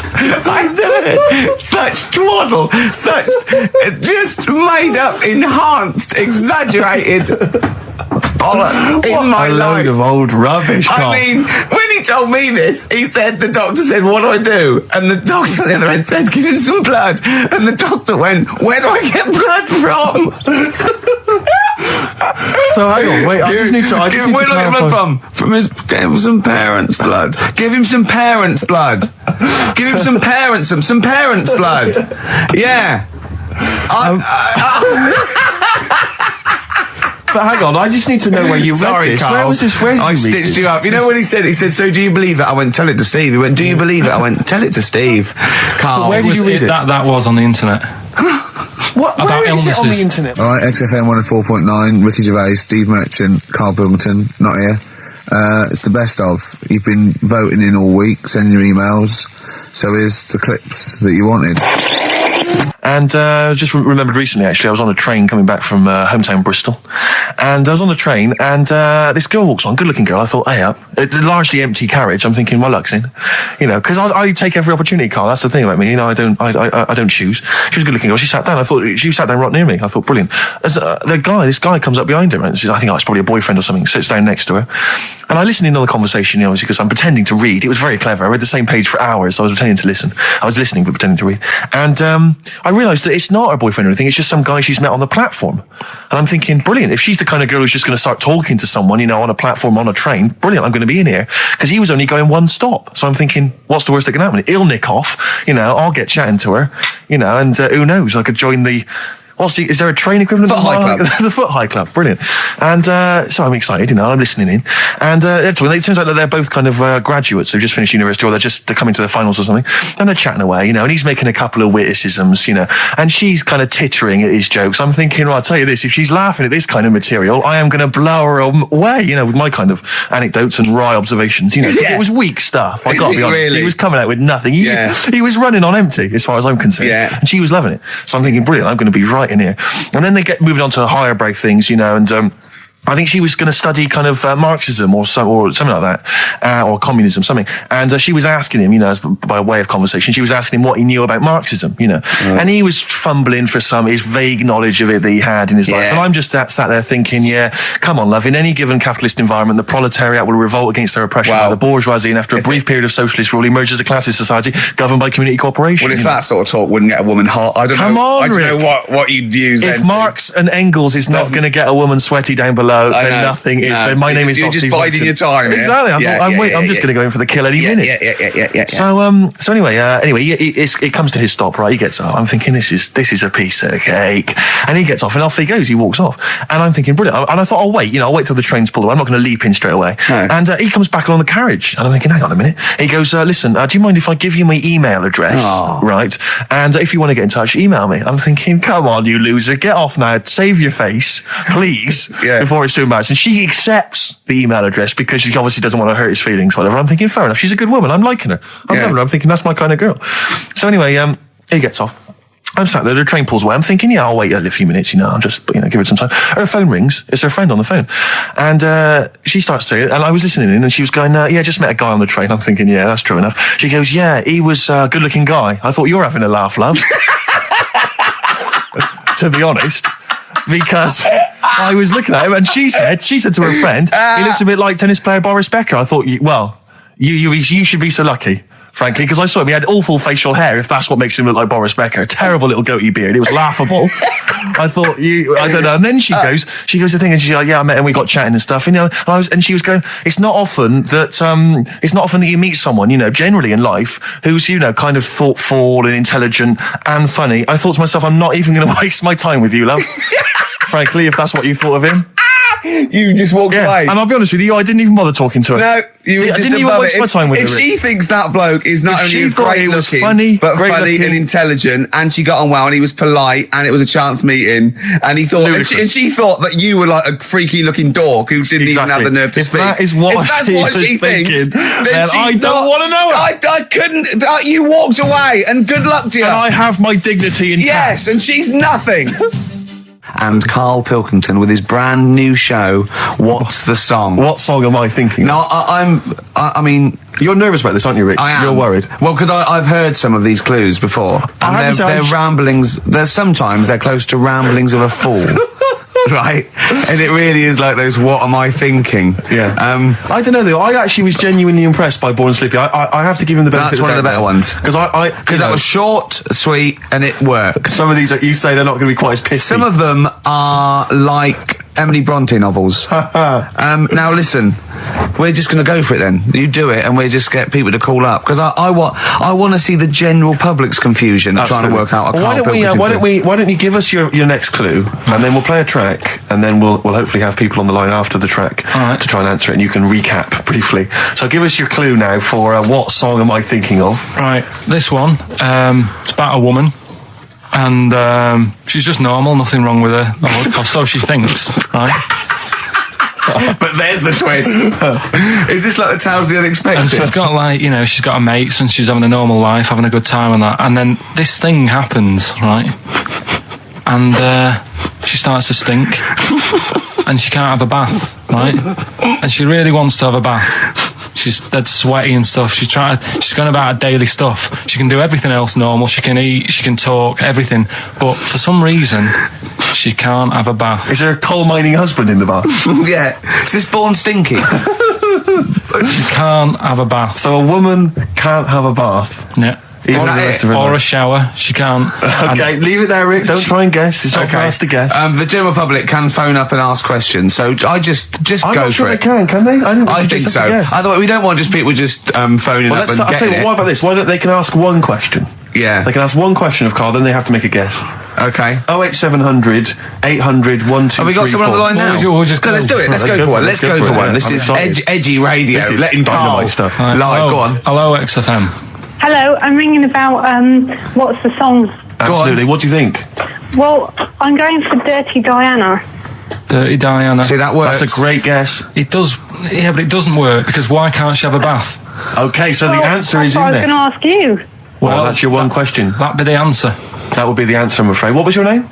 Shelley. Shelley, thanks very much. Shelley, I should tell you that, that you should never take this personally, because no one can really get into the mind of Carl. So don't beat yourself up about this. I don't expect anyone to get these clues. No. So well done. That is a fine guess. Thank you. Thank you. Okay. Anyone else there? Let's hello, XFM. Who's that on the line? It's Chris. Hello, Chris. A question for Carl? Before you give us a guess? I haven't thought of a really good question or anything yet. You just want to go for the guess? No, what I thought was, I'm sure Simon Mayo used to do this when he did the breakfast show on Radio 1 years ago. No, he didn't. So you've just pinched this idea, Carl? If you're going to rip someone off, Carl, do not rip off Simon Mayo. I haven't ripped this off. I thought this was a new idea. I was going to do it with sound effects instead, but that's... Yeah, he used to do that, and he used to get his team to play other characters. In the You story. idiot. Well, no, hang on. Not you, Chris. I'm saying you idiot to Carl. Yeah, but nothing's new anyway, is it? So I'm not getting annoyed about it. Very true. What do you think the answer is? Is it Cornflake Girl by Tori Amos? Good answer. She couldn't have a bath because she'd go all She goes floppy sloppy and that. then go down the plug hole. Good answer. She's all soggy. Yeah. So It's you- not, is it Cornflake Girl? No, it's not, but That's a great answer. It could have been. All right. Okay. You're already seeing the error of this, aren't you? I think this is great radio. I'm know. really hooked on this. I'm But this- genuinely excited This now. is really like that. Those so-called lateral thinkers. A man got into a field and dies. Why? Yeah. He ran out of air. No, Yeah. not the one I'm He thinking was of. shot. Well, No. Yeah, That was a good Well, answer, but... couldn't like Simon Mayo sue you or something for doing it? Will you stop? Don't mention that. Yeah. Listen, I think if you're going to steal ideas from someone, it should be a brain box like Mayo. I mean, he's the man who's The doing only it. example of one I can ever remember hearing in his show, because I was quite young then, was some people were pretending to like tap someone's phone or something, and then they got caught, and the answer was just bugging by whistle, because they were... Genius. That was absolute genius. That's absolute genius. See, Chris, we're Carl, gonna- that's the sort of standard you've got to come up against. Yeah. Thanks very much, Chris. The phone lines are hot. Oh, hello, XFM. Hi, is it Candy Perfume Girl? Is it what? Candy Perfume Girl. Candy Perfume Girl? Yeah, Candy Perfume Girl. Is it? Well, who's that by? Madonna. No, it's... That sounds like an obscure album track. No, it's Wow. just one of her songs. Just That think is about it. She stinks and everything. She's a normal life. I didn't say she was a sweet or anything, but for some reason she can't have a bath or Is a this shower. a big song? Just to give him a clue. Is It's a bigger song than Candy Sweet Girl. Thank you was a very much single. indeed for your guess. It clearly is Thank right. you. Cheers. Sorry. Okay, we- one more, then we go to a record. Come on. Okay. Go on. Hello, XFM.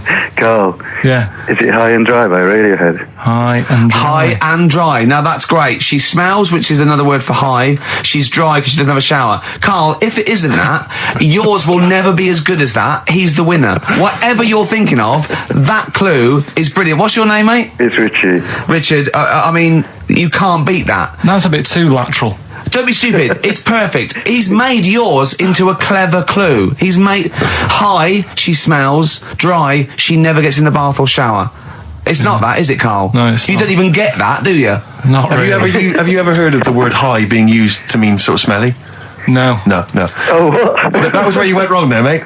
Richard, I'm declaring you the winner, even though that isn't the I answer. don't think Thank we you. should give up this early. Can we just let's play a song and, Let's play a and song. give it one more chance, because Yeah. if people think about it, it is really easy. I'm not going to find out the answer now, because I've got to go out. Okay, we'll do it very quickly. Stay in for 10 minutes. We're just going to play a new Okay. Coldplay track out. Okay, let's hear Brilliant. Coldplay and then we'll come Cheers. back with this. Carl, it was you that worked out the maths and worked out I was 28, because they just worked out I'm 27. You are 27. No way. Yeah, I asked you, didn't I? And I said, But what I sort of questioned was, I said, well, if you're 27 today, that means last week you were 26. well done, yeah. That's irrelevant. So therefore you assumed that I must be 28 then. Yeah. Whereas I assumed you were using, your knowledge of maths, No, such as it is. I wouldn't do that. No, sure. Wow.